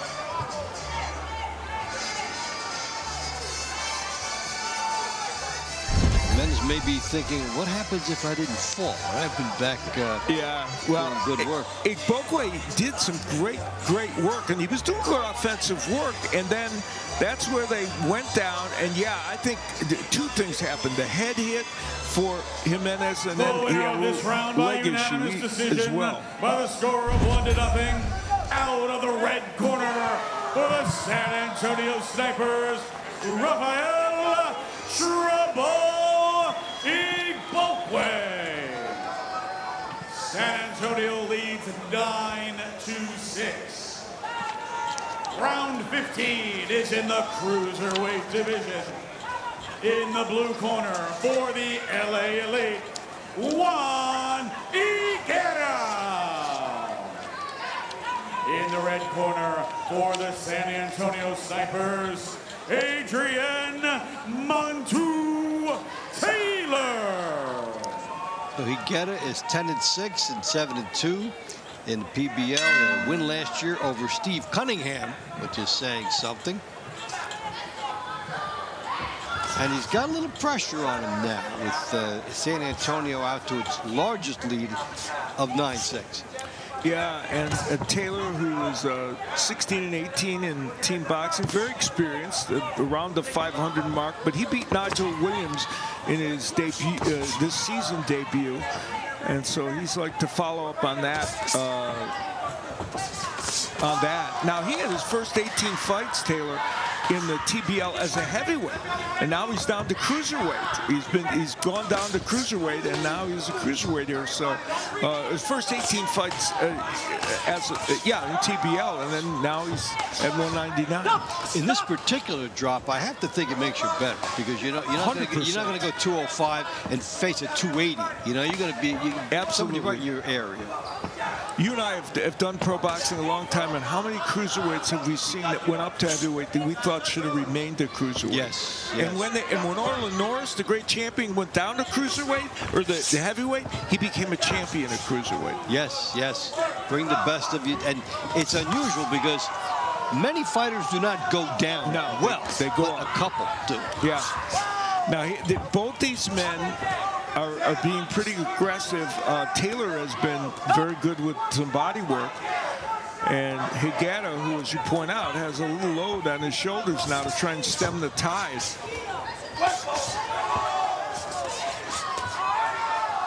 Both men throwing some big punches here. A good uppercut that got in from Taylor. The LA bench trying to will their teammate Juan Higuera to a victory to get closer than 9-6. Yeah, very invested in this match, as you would think.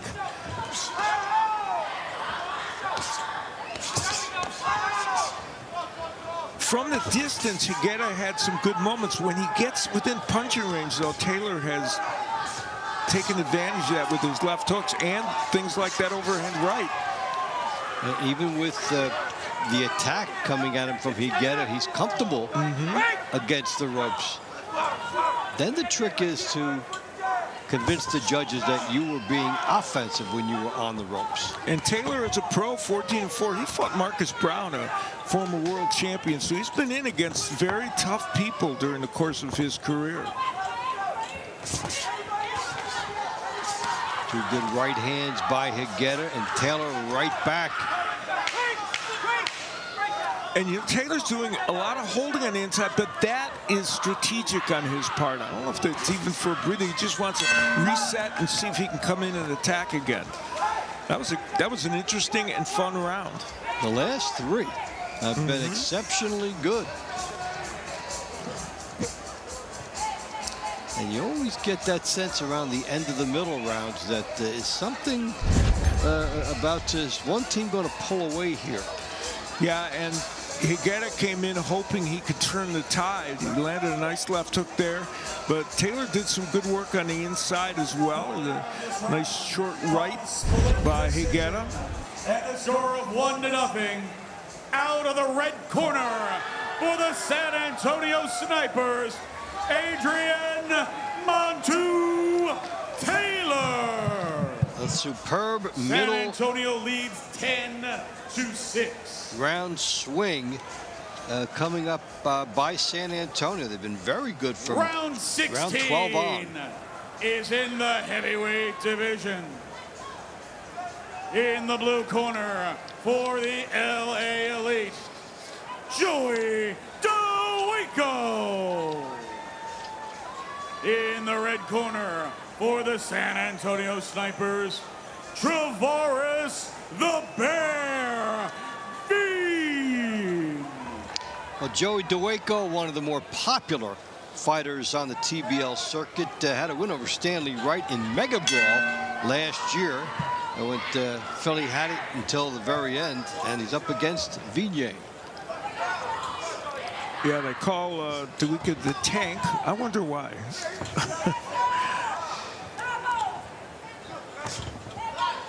And the idea is that sooner or later, something explosive usually breaks out in a Duica fight. Yeah, that's for sure. And he looks like a tank, doesn't he?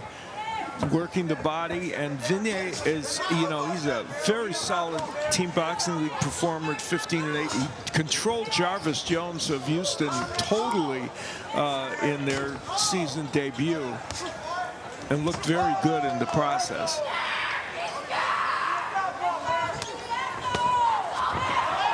LA needs something here now, down by 10-6, and this is always the division you look at. Who can throw the big bombs? But the San Antonio team has been on a run, winning 4 in a row. They're saying with their actions, don't tell us that we beat Houston just because Houston's still down here early in the year. We got the job done and we're doing it again, and they are. Duica turns to lefty, which is intriguing. And you always figure he'll go back, but so it shows you something there. And then he does go back. San Antonio beat Houston last year and then was ahead against Phoenix, but then lost a one-pointer when Charles Pugh won not just the last bout, but the last minute of the final round, and that started Phoenix in one direction and San Antonio in another direction. So here they are again right after they beat Houston, and so far showing a little bit more here. Yeah, they've gotten the job done so far here tonight. Not a lot of offense in this heavyweight fight. Vigne has been a little bit busier than Duica, but neither man has really found a home offensively. Nice jab from the left-handed stance by Duica. Everything coming up short, really, for both men, mostly. And a part of that is the spirit of engagement. They don't want to get too close. Yeah, two big men with power, and they're respectful of that. Fighters who have known there's a good right hand by Duica, that the fights come to them a lot, so they're sort of anticipating that, but it hasn't happened. Duica, the one thing he did want to land in this fight was an overhand right. He did get one in toward the end of this fight. So it's a signature punch that Duica got in. The judges sign his name to a win. He always likes to do something theatrical. We told you that did some things last year. They got 4 or 5 million social media hits. That's a lot. Yes, it is. Well, that round had some moments like this one, the overhand right of Duica, and he did get that punch in once or twice, and the body work, we'll see if that turned around. The winner of this round via split decision and the score of 1-0 out of the blue corner for the LA Elite, Joey Duica. So Joey breaks the scheme. Joey Duica gets them back brings us to a little bit in the running and cuts that lead a little bit, as Dave pointed out. And so we're looking forward to the money rounds, 7. where things can change. They often have, and we think this one could well go down to the wire. And a lot of great action coming up on Team Boxing, and to tell you a little bit more about it, here is Dave Bontempo. Hey, Al, we're certainly enjoying tonight, and it's been a terrific TBL weekend. And we've got plenty more coming straight ahead in the next TBL contest lineup.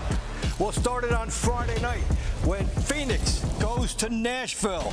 April 17th. That's a good matchup of a playoff team from last year, the Phoenix squad, which also won narrowly last week. Then it's an all-Texas battle on the 18th as the Houston Hitmen and the Dallas Enforcers try to settle events in the Lone Star State. And on the 19th, it is the Miami Assassins taking on the Atlanta Attack. Don't miss all the action on TBL, a loaded lineup coming in the next week.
The San Antonio Sniper saying, how do you like us now? We're up 10-7 against the LA Elite, but still some ways to go. The money rounds beckon.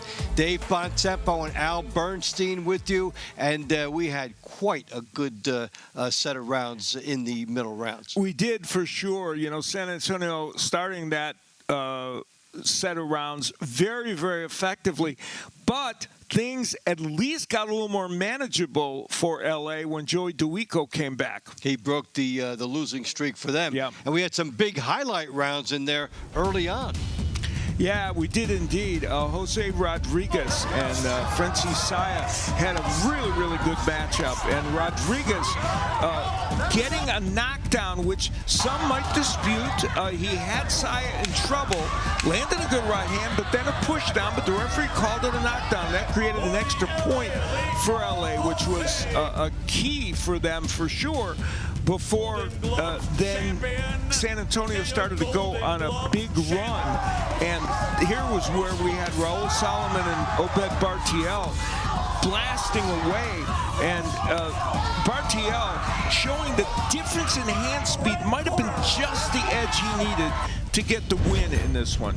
I'll go out on a limb and I'll say that may very well be in the top 10 for rounds of the year at the end of here. It has to be. Yeah, yes, it was really fantastic. That was a terrific matchup there. So, San Antonio, 3 points ahead. What about the round to watch now as we head down the stretch? Well, LA will need to get some rounds to get back into this, and one of the places they might look is Lizette Lopez, who is in a rematch against Azariel Cottrell. She didn't win Lopez in the first one, but it was a very competitive match against Cottrell. That's round 19 featherweights. We'll see how that one goes. All right, we are in position for a thrilling finish. Let's go inside and get to those money rounds. Fans stream every moment of TBL Season 4 live on the Team Boxing League app.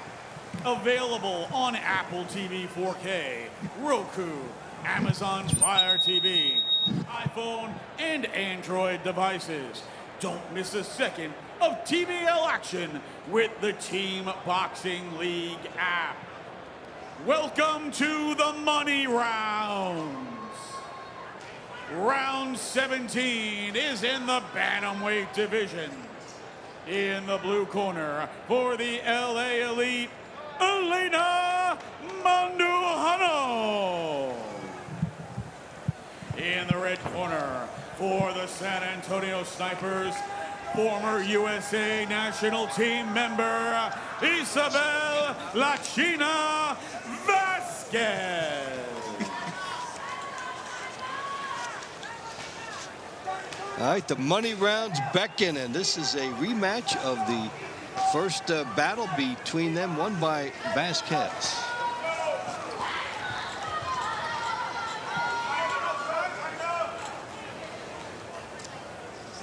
10-7, San Antonio. And one of their better fighters out there right now. Vasquez was very, had great technique in that first fight, and her combinations of counter punching was I think what brought her home against Manduano. You've got Vasquez, you've got Latia Williams on this team. San Antonio has been very strong up and down with their female fighting lineup, and they've added male counterparts to it so far tonight.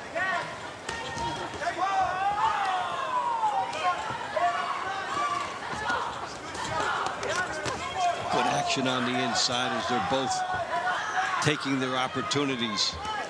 Yeah, Vasquez, all that amateur experience, a young woman who, you know, has just, you know, she was she's been a U.S. team member, and she's showing the great technique that all that has given her. And, you know, Manduano has been very aggressive here in spots, but it just hasn't been as fluid for her offensively as she would like. And it's tough for her with the footwork of Vasquez. Yes. You try to get in and get something going, and Vasquez can circle away enough and then come storming in.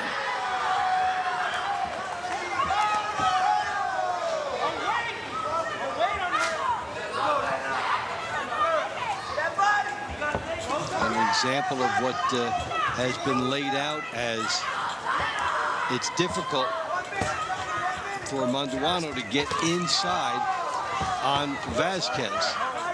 And when she's in there, she's landing some shots, but Vasquez is pretty good at stalling the action for a moment so that she can reset.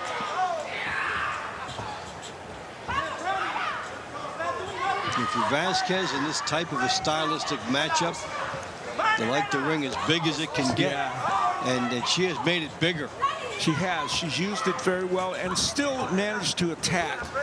For Manduano, she would love to get some offense going here. She has had some, and there's good offense by her, working on the inside, landing a left hook to the body and the head. This 21-year-old Manduano, with the hopes of her team riding on her back, you see them looking. Yeah, she hasn't wasted any opportunities once she has gotten inside. Yes. So the question is, how often did she get inside? That's what the judges are going to be looking at. This is a tough, fleet-footed opponent for her. And how well did Vasquez, right at the beginning of the round, Vasquez kind of set the tone a little bit when she came right out. And you see her land that good straight left hand. That was her kind of establishing some offense from the get-go. And then Manduano, as you point out, when she could get in, she was trying to be aggressive, but it didn't always work for her. The winner of this round by unanimous decision, and the score of 1-0, out of the red corner for the San Antonio Snipers, Isabel La China Vasquez. So Vasquez makes it a double. San Antonio leads And you get the sense for Montalano when she fights some other opponents who are walk-ins like her, could do pretty well. And she won twice in the opening weekend. Round 18 is in the featherweight division. In the blue corner for the LA Elite, Erica Sanchez. In the red corner for the San Antonio Snipers, Leanne La Chingona Calderon. So this is the Sanchez coming down in weight, showing more power. They went at it very well the first time. So the question is now for LA, can this be somebody that they can lean on for some power? Stylistically, at least it will present itself. Yeah, I mean, she dominated that first round against Leon Calderon so much that you have to think she might be looking to try and create something here if she can in terms of power, because boy, she's landed some big right hands, great body shots, and the 38-year-old's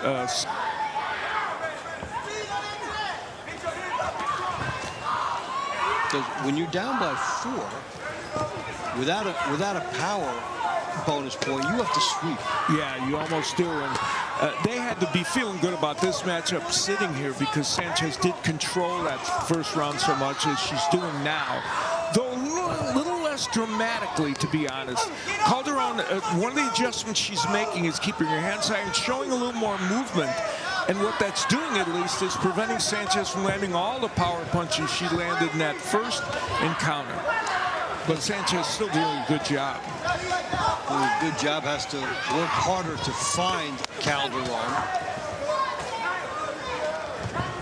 People, those body shots setting up the opportunities upstairs that she is winging. And now, as this round continues, she is getting there offensively more against Calderon. This is starting to look a little bit more like the first round we saw them in. And that one, you got the sense that Sanchez ran out of time, but was on the verge of some big things in the power department. So let's see if she gets there now. Good left hook gets in, and Sanchez going to work. The body work of Sanchez, so impressive.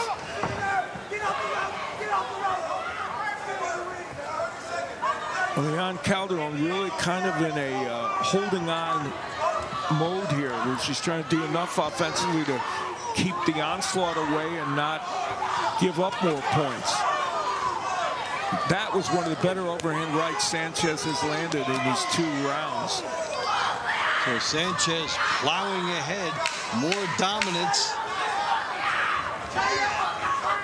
as Calderon struggles to stay upright and gets there. Other thing about that surge by Sanchez, yeah, you can also get a referee to stop it. You know, you look at the power departments, and that is something that could have happened there. But she gets away. And here's an example of that constant pressure from Sanchez. And as she tried to get into a situation where maybe Calderon was hung up on the ropes and taking too much punishment, and the referee might step in, she was, if not on the verge, she was headed there maybe. And a score of 1-0 out of the blue corner for the LA Elite, Erica Sanchez. All right, so Sanchez keeps it still mathematically San Antonio manageable. leads 11-8. Round 19 is in the featherweight division. In the blue corner for the LA Elite, Lizette Lopez. In the red corner for the San Antonio Snipers, 12-time national champion, Azaria Cottrell. Cottrell did an excellent job boxing in their first matchup, getting a point to set up the middle rounds, and San Antonio got rolling shortly thereafter for the lead it now holds. And this is a match that is not out of the realm for LA because Lizette Lopez showed some really good pressure in their first encounter, but the counterpunching ended up being a little bit too much for her from Cottrell. San Antonio by 3.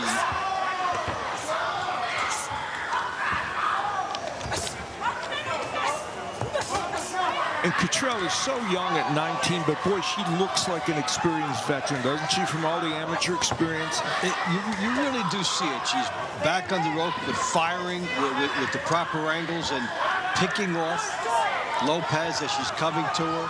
Yeah, sometimes the fighter's on the ropes, and it looks like they're defensive-minded, and she's strategizing off of there. And Lizette Lopez's style is one that maybe suits her because she is such a good counterpuncher. And Lopez, very aggressive, but coming forward. And it's up to Lopez if she's going to stem this tide, as Erica Sanchez started to do for San Antonio. She's going to have to really be effective offensively as she comes in. Which is easier said than done against Cottrell. Especially with the hand speed that she's being greeted with. I mean, you get the technique down, you come forward, you think you have it, and then here come 2 blinding shots that get there a split second earlier than you're used to seeing. Yeah, precisely, well put. And, you know, the left hand of Lopez, which she's trying to land, is just not quite getting there with what she wants.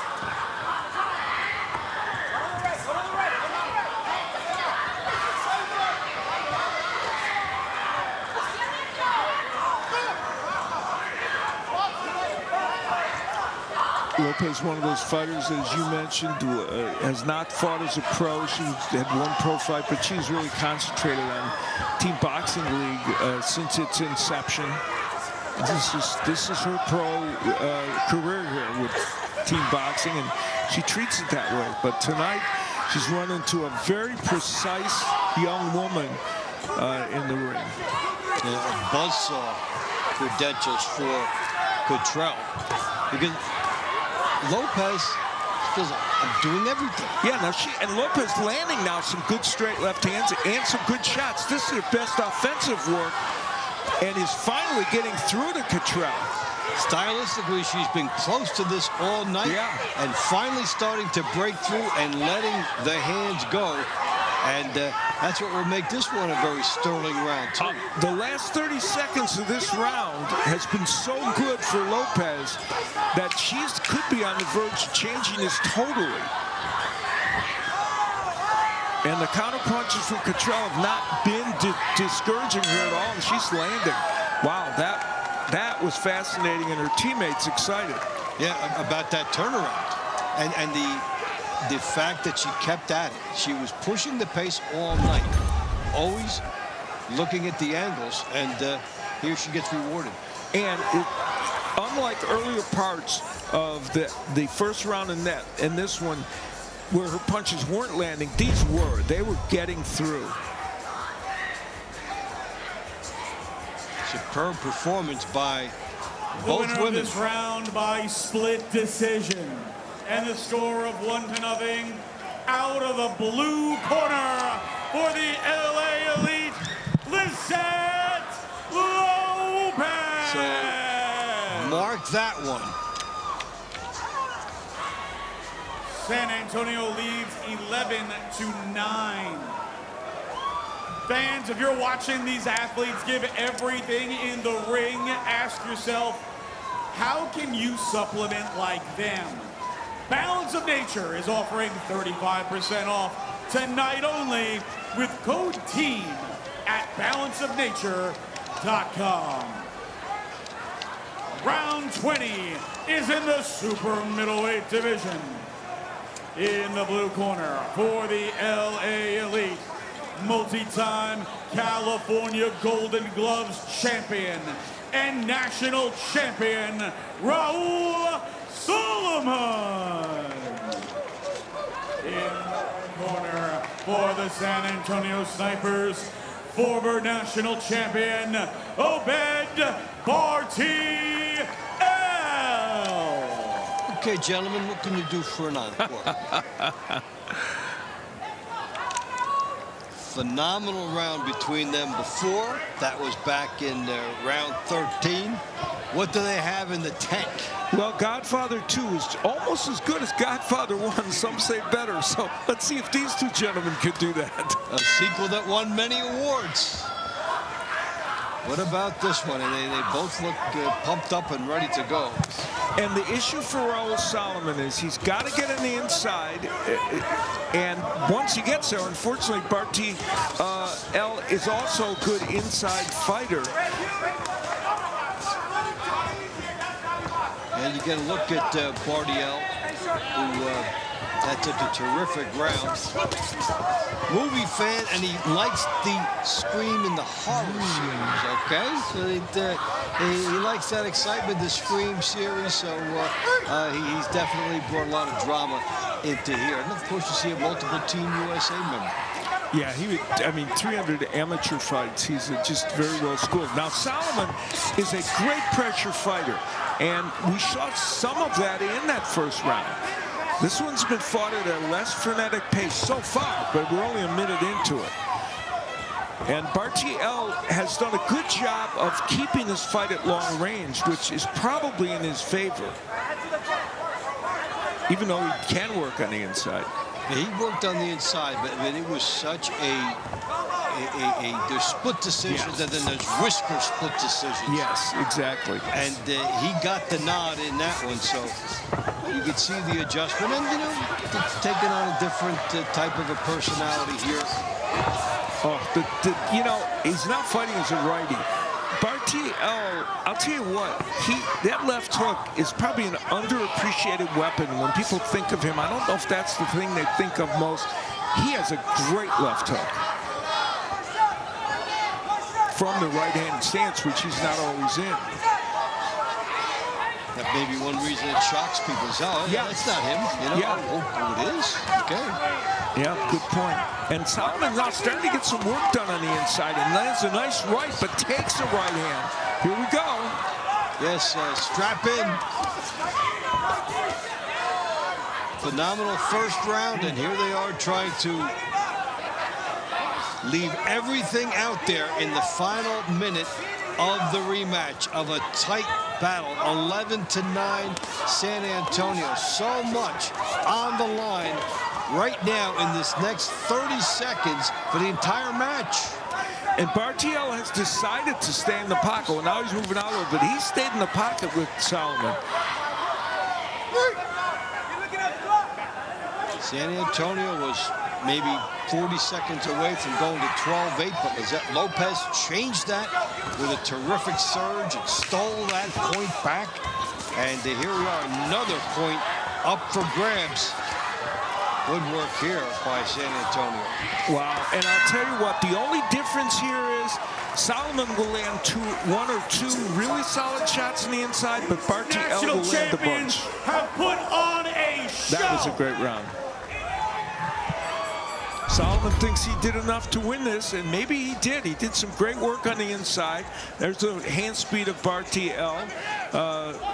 And against the ropes, this is Solomon when he does his best work. Even though Bartiel countered effectively at the end, but Bartiel did some good offensive work.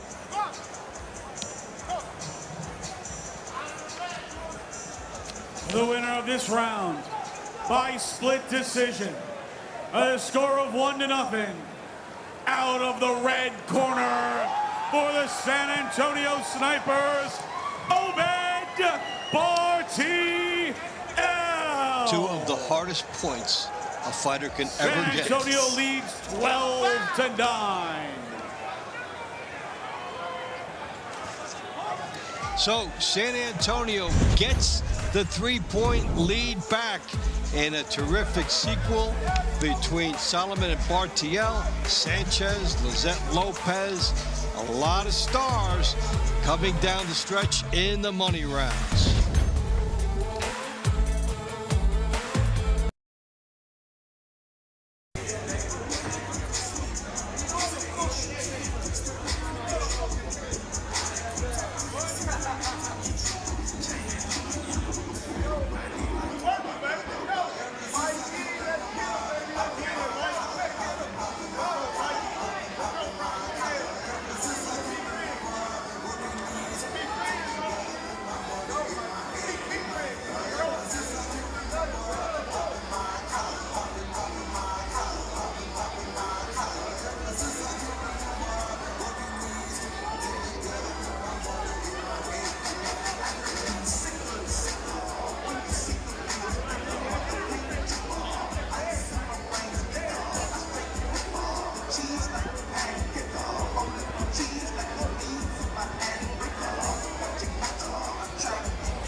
LA thundering down the home stretch. Let's get right back to the action.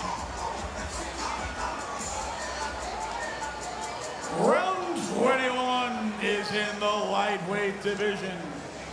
In the blue corner for the LA Elite, Diego the Ghost Dominguez. In the red corner for the San Antonio Snipers, he is the current US WBC silver champion, Michael El Chamuco Bracamontes.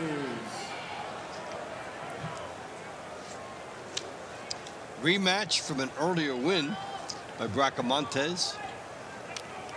Now with so much more on the line in the money room. If you're sitting on that LA bench, you probably say to yourself, we could have gotten that decision with Dominguez and Bracamontes. It was a very close fight, or close round that went to Bracamontes, but that would have made a difference. So they feel like they're probably in the hunt here for sure to get a win with Dominguez. We'll see. And of course, that was only his 4th loss in team boxing league. He's got 12 wins, so Dominguez is used to winning. All right, so with 4 rounds to go, let's take a look at the scoring. 1 point for decision, 2 points with 1 knockdown, 3 for 2 knockdowns, 4 if you get your opponent out. Now, that's one thing to keep in mind, because with San Antonio up 3 with 4 matches remaining, there is such a change with that. And also when you look at fight number 23 and the missed opportunity with Jonathan Rice and Nagy Aguilar, that was almost a 4.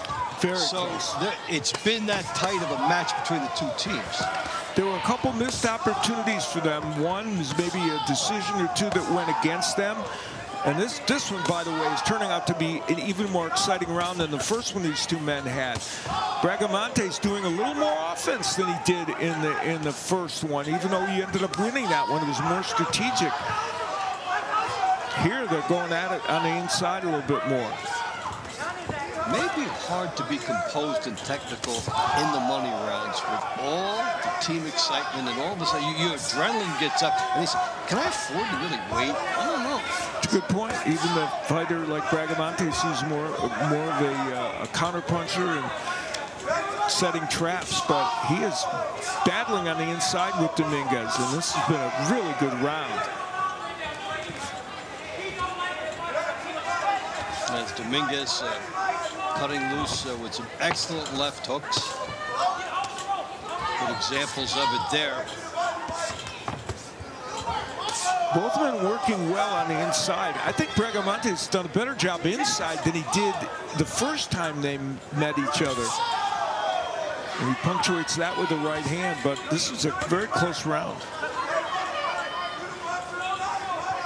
35 seconds to go. Battle has been contested in close quarters. Jab optional. But they have just decided to do their work up close and make this exciting.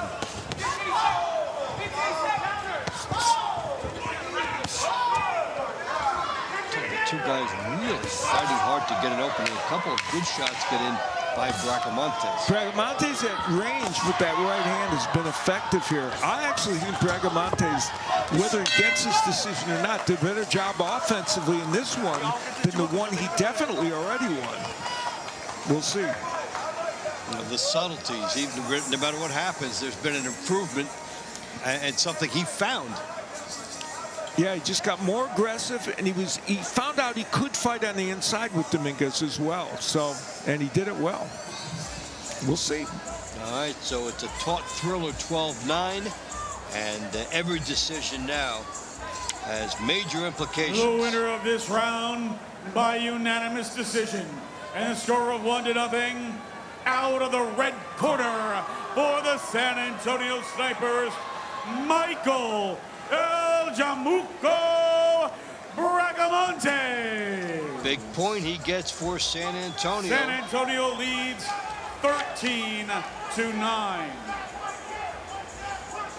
This round brought to you by Serenity Springs Recovery Center, a place of recovery and self-discovery. Round 22 is in the featherweight division. In the blue corner for the LA Elite, Texas Golden Gloves champion, Sean Gusto Brewer. In the red corner for the San Antonio Snipers, Jorge De Jesus Romero. So the die is cast to the LA team, down 4 with 3 rounds to go. Somebody has to come up big with a power display. Decision wins alone for them will not do it now. Either a knockdown that would add another point or a 4-pointer, and we still have Jonathan Rice and Nagy Aguilera to come if Aguilera can fight. So we got that as a possible power spot. Now Brewer won their first matchup, and he performed very well in that round. So the idea that they could, the Elite could get back into it a little bit with this fight is certainly possible. Somebody in the next 3, it doesn't matter who, has to come up with the big one. And the other 2 fights, just win them. Yeah, and there's got to be a knockdown involved for LA. Brewer used his length and his reach very well against Romero in the first round that they fought, and he's doing it again here now. And then when they are on the inside, he's using, although Romero also has a very good left hook downstairs, Brewer is using that effectively, and the uppercut's been big as well. This is a fun round so far. Yeah, it really is. They're both active, and throughout this entire card and last night's they're looking for a dull moment, and there hasn't been one. No, but in almost every match, they've been going at it continually. Romero usually likes to use angles and move, but I'll tell you, in this round, he has stayed stationary more than I've seen him this season on TBL. You know, staying in the pocket with Brewer. And Brewer unloading some slingshot type right hands here. You know, if the judges are, great work by Brewer, if the judges are giving Romero credit for body work, he might well still be in this round, maybe, because he has most of his good shots have been left hooks to the body, and there's another one. Mr. Herpin. You know, a lot of times it depends, you know, the judge's viewpoint, if they're shielded or not. Yes. You know, we do like to see the fighters investing in the body work, as you see Nagy Aguilera warming up. And all right, so there you go. He's planning on coming out. This round has been a very good round. There's the right by Brewer. Could he be looking now for a knockdown in the final seconds? He hurt Romero with that punch. Here comes Brewer, looping right hand, trying to get a straight right home. There he does. Brewer trying to unload on the inside, final seconds. And that's holding by Romero to save time. He's been hurt. That's a clock eater indeed. And that's what the veterans do. Keep that clock running and keep it within range. Now, I mean, you're not fighting defensively if you're San Antonio, but you do know if you stay on your feet, you win.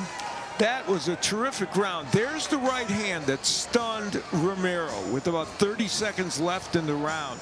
And Brewer did his best. The uppercut, which has been a great punch for him, he tries there as well. He was hoping to maybe get a point for his team or even a 4. The winner of this round by unanimous decision and the score of 1-0 out of the blue corner for the LA Elite, Sean Gusto Brewer.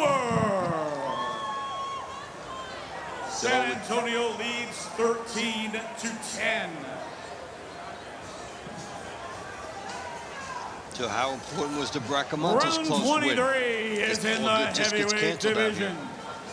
In the blue corner for the LA Elite, Jonathan Rice.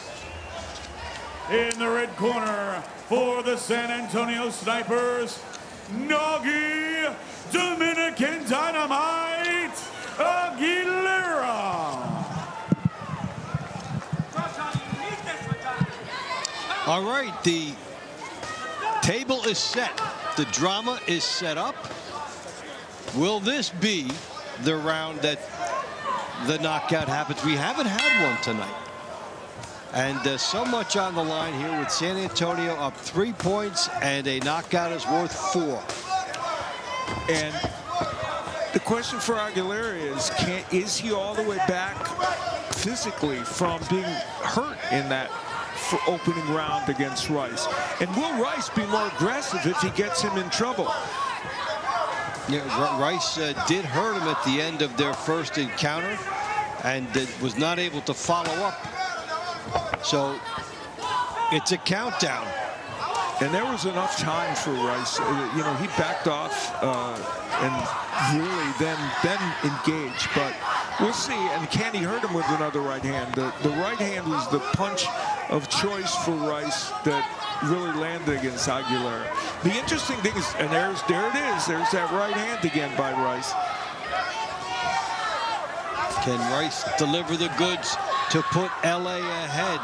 San Antonio has had such a strong run through the middle rounds. This is the guy out there who could change it for LA, and Aguilera using his footwork as best he can. He's got a little bit more than half the round to kill. Well, Aguilera, a 39-year-old veteran who we pointed out, has been in boxing outside TBL in with the biggest names, and he's very capable of being crafty enough to avoid getting knocked out in a fight. So we'll see if he can do that in this situation. Yeah, he's moving. He's using the entire ring. Used to say when there are sponsors, you got to be sponsoring on the shot. Exactly right. They like him. And that's the move right now for him, yes, with 1 minute to go, and based on the situation in the match. Rice is jabbing to the body with the hopes that sets up that right hand. I mean, you can literally see the gears working in Jonathan Rice's head. How can I get that right hand in again? And Aguilera, as you said, using every inch of this ring. Hasn't tried to tie him up, though. Maybe concerned about getting hit on the inside when he does that. That's possible. Here is a left hook by Rice. Now Aguilera is cornered. Here is Rice's opportunity. He landed a couple of good shots there. 30 seconds to go. The whole match could be in the balance. It has been San Antonio's night. Rice trying to take that away with one shot, and Aguilera trying to get through this round and will himself through another 10 seconds.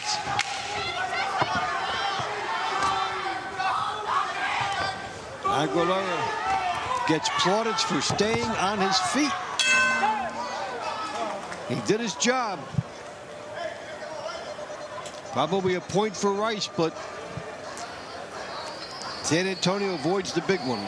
Nagy Aguilera needed to survive that round. He did take a couple of shots. There is a beautiful right hand, much like the one that Rice hurt him with, but Aguilera hung in there after that sequence and did just enough to get by. The winner of this round by unanimous decision, and the score of 1-0.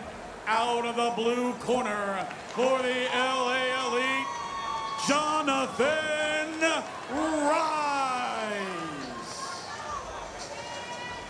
San Antonio leads 13-11 as we enter the final round. Round 24 is in the cruiserweight division.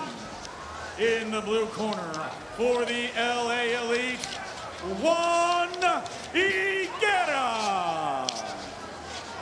In the red corner for the San Antonio Snipers, Adrian Montu Taylor. All right, so 13-11. LA has gotten themselves back at least close enough. Now they don't have to have a knockout. A knockdown with a victory could force overtime. Boy, the drama we have seen.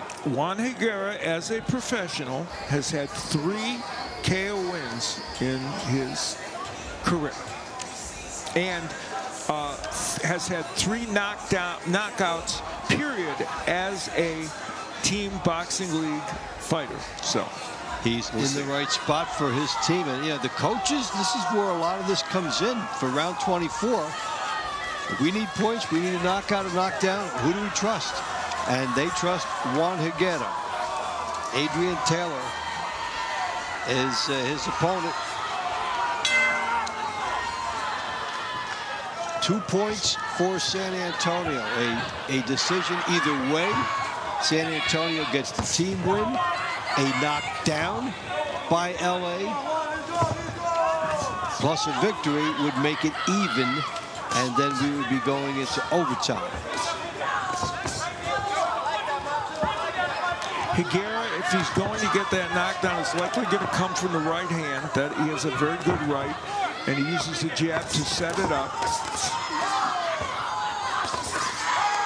And Taylor is, he's a willing opponent, so he's going to put himself in harm's way. He's an aggressive fighter who wants to come forward.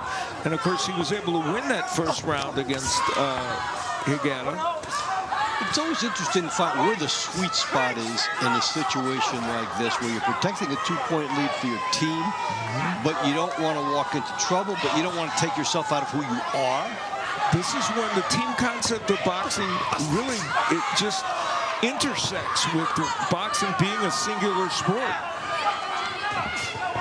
If you're an aggressive fighter, nice left hook by Taylor, which is what he is. If he changes his personality, he runs the risk of not fighting well. And maybe walking into something because of an angle that he's at. And on the other hand, he can't be reckless. No. So find a way to get that happy medium. And that's how character gets built, and that's how leaders are born in the TBL and other sports. Higuera's mission to get a knockdown, he's got a little over a minute to do it. He landed a nice left hook. I said the right would be impressive, but he landed a nice left hook there. And Taylor is cooperating stylistically by coming at him. Yeah, he walked into that left hook that Higuera threw. So San Antonio 1 minute away from what would be a signature breakthrough win for this franchise. And they have to have their guy stay on his feet for 45 more seconds. And this is a well-contested round. They may well win this round with Adrian Taylor now doing big work at the end. He's putting himself in harm's way, but he's getting a lot of offense done. Remember, 8 matches in a season. So this is basically 12.5% of your year, and all of it now boiling down to 20 seconds in what has been a thrilling overall match. We've had 2 great matches in a row. And this one heating up right at the end. Taylor didn't get the memo that he's sitting on a lead. No, definitely not. And Higuera landed some good shots, as Taylor is. That was a great round of boxing. Great round of boxing indeed. And San Antonio will get to the finish line and win this team outing and the celebration in the corner. And the other thing is, basically 4 wins usually get you into the playoffs. So now if you're San Antonio, you might be halfway there. The winner of this round by unanimous decision, and the score of 1-0, out of the red corner for the San Antonio Snipers, Adrian Montu Taylor. So your who final would have thunk score this evening, the San Antonio Snipers 14, the LA Elite 11. 14-11, 2 times in a row. Well, San Antonio gets the big breakthrough signature victory. Congratulations on this one to the Snipers, as they will go to 2-0 as they put the finishing touches on a 14-11 win. We'll be right back.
All right, camera.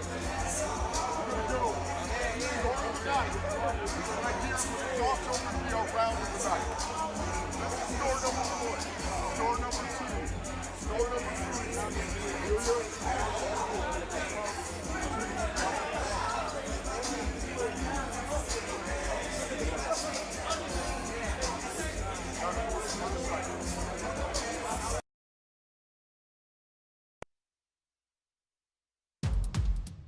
Team Boxing League is brought to you by Balance of Nature.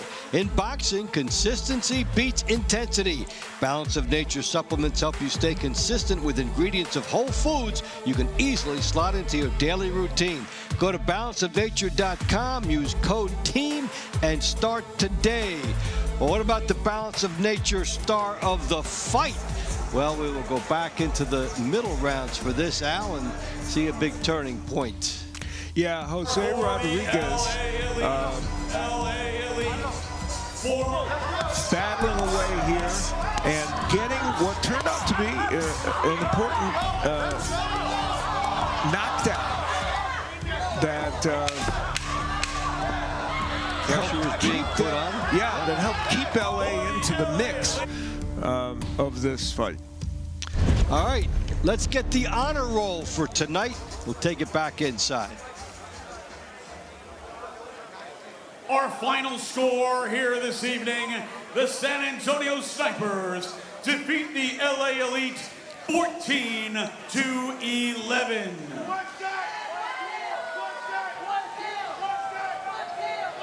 It's time for our 3 stars of the night. Our 3rd star from the LA Elite, Jose Rodriguez. Our 2nd star of the night from the San Antonio Snipers, Michael El Chamuco Bracamonte.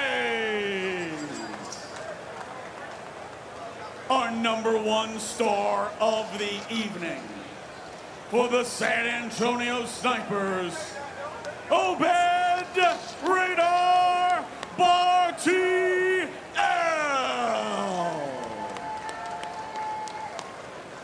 Fans around the night involve 2 national champions who gave you some of the best boxing you will ever see. They did it twice. They chose round 13. Both of these national champions, Raul Solomon and Obed Radar Bartiel.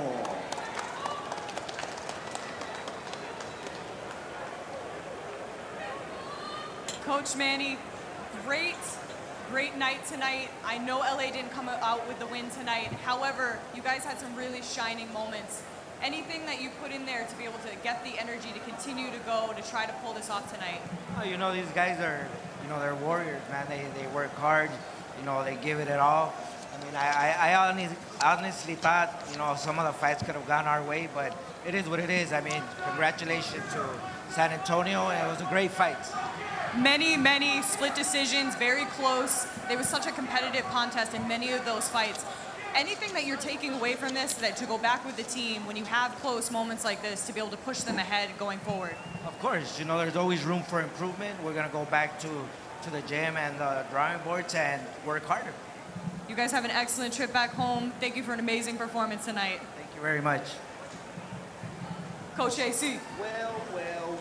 We meet again. We meet again. You, sir, have some of the most incredible energy, and let's just say, like, if we had to go to war, may you lead us all into battle. I would understand why you would pick me. Yes, ma'am.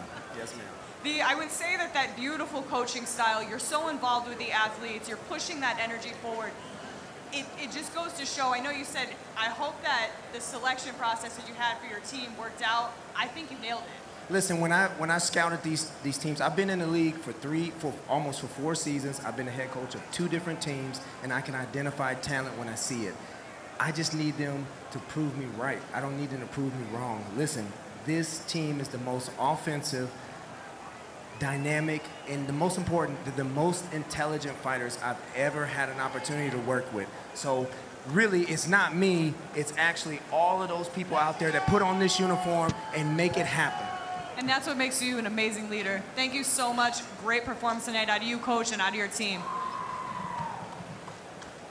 Bracamontes, my friend, beautiful work tonight. I keep saying this, beautiful, beautiful, beautiful. You really did, going against an athlete that you knew he was already a champion, to be able to, I really feel where you pulled ahead was having those moments where you followed up after the shots. And I feel like a lot of people fall short there, but that's where you really pulled ahead.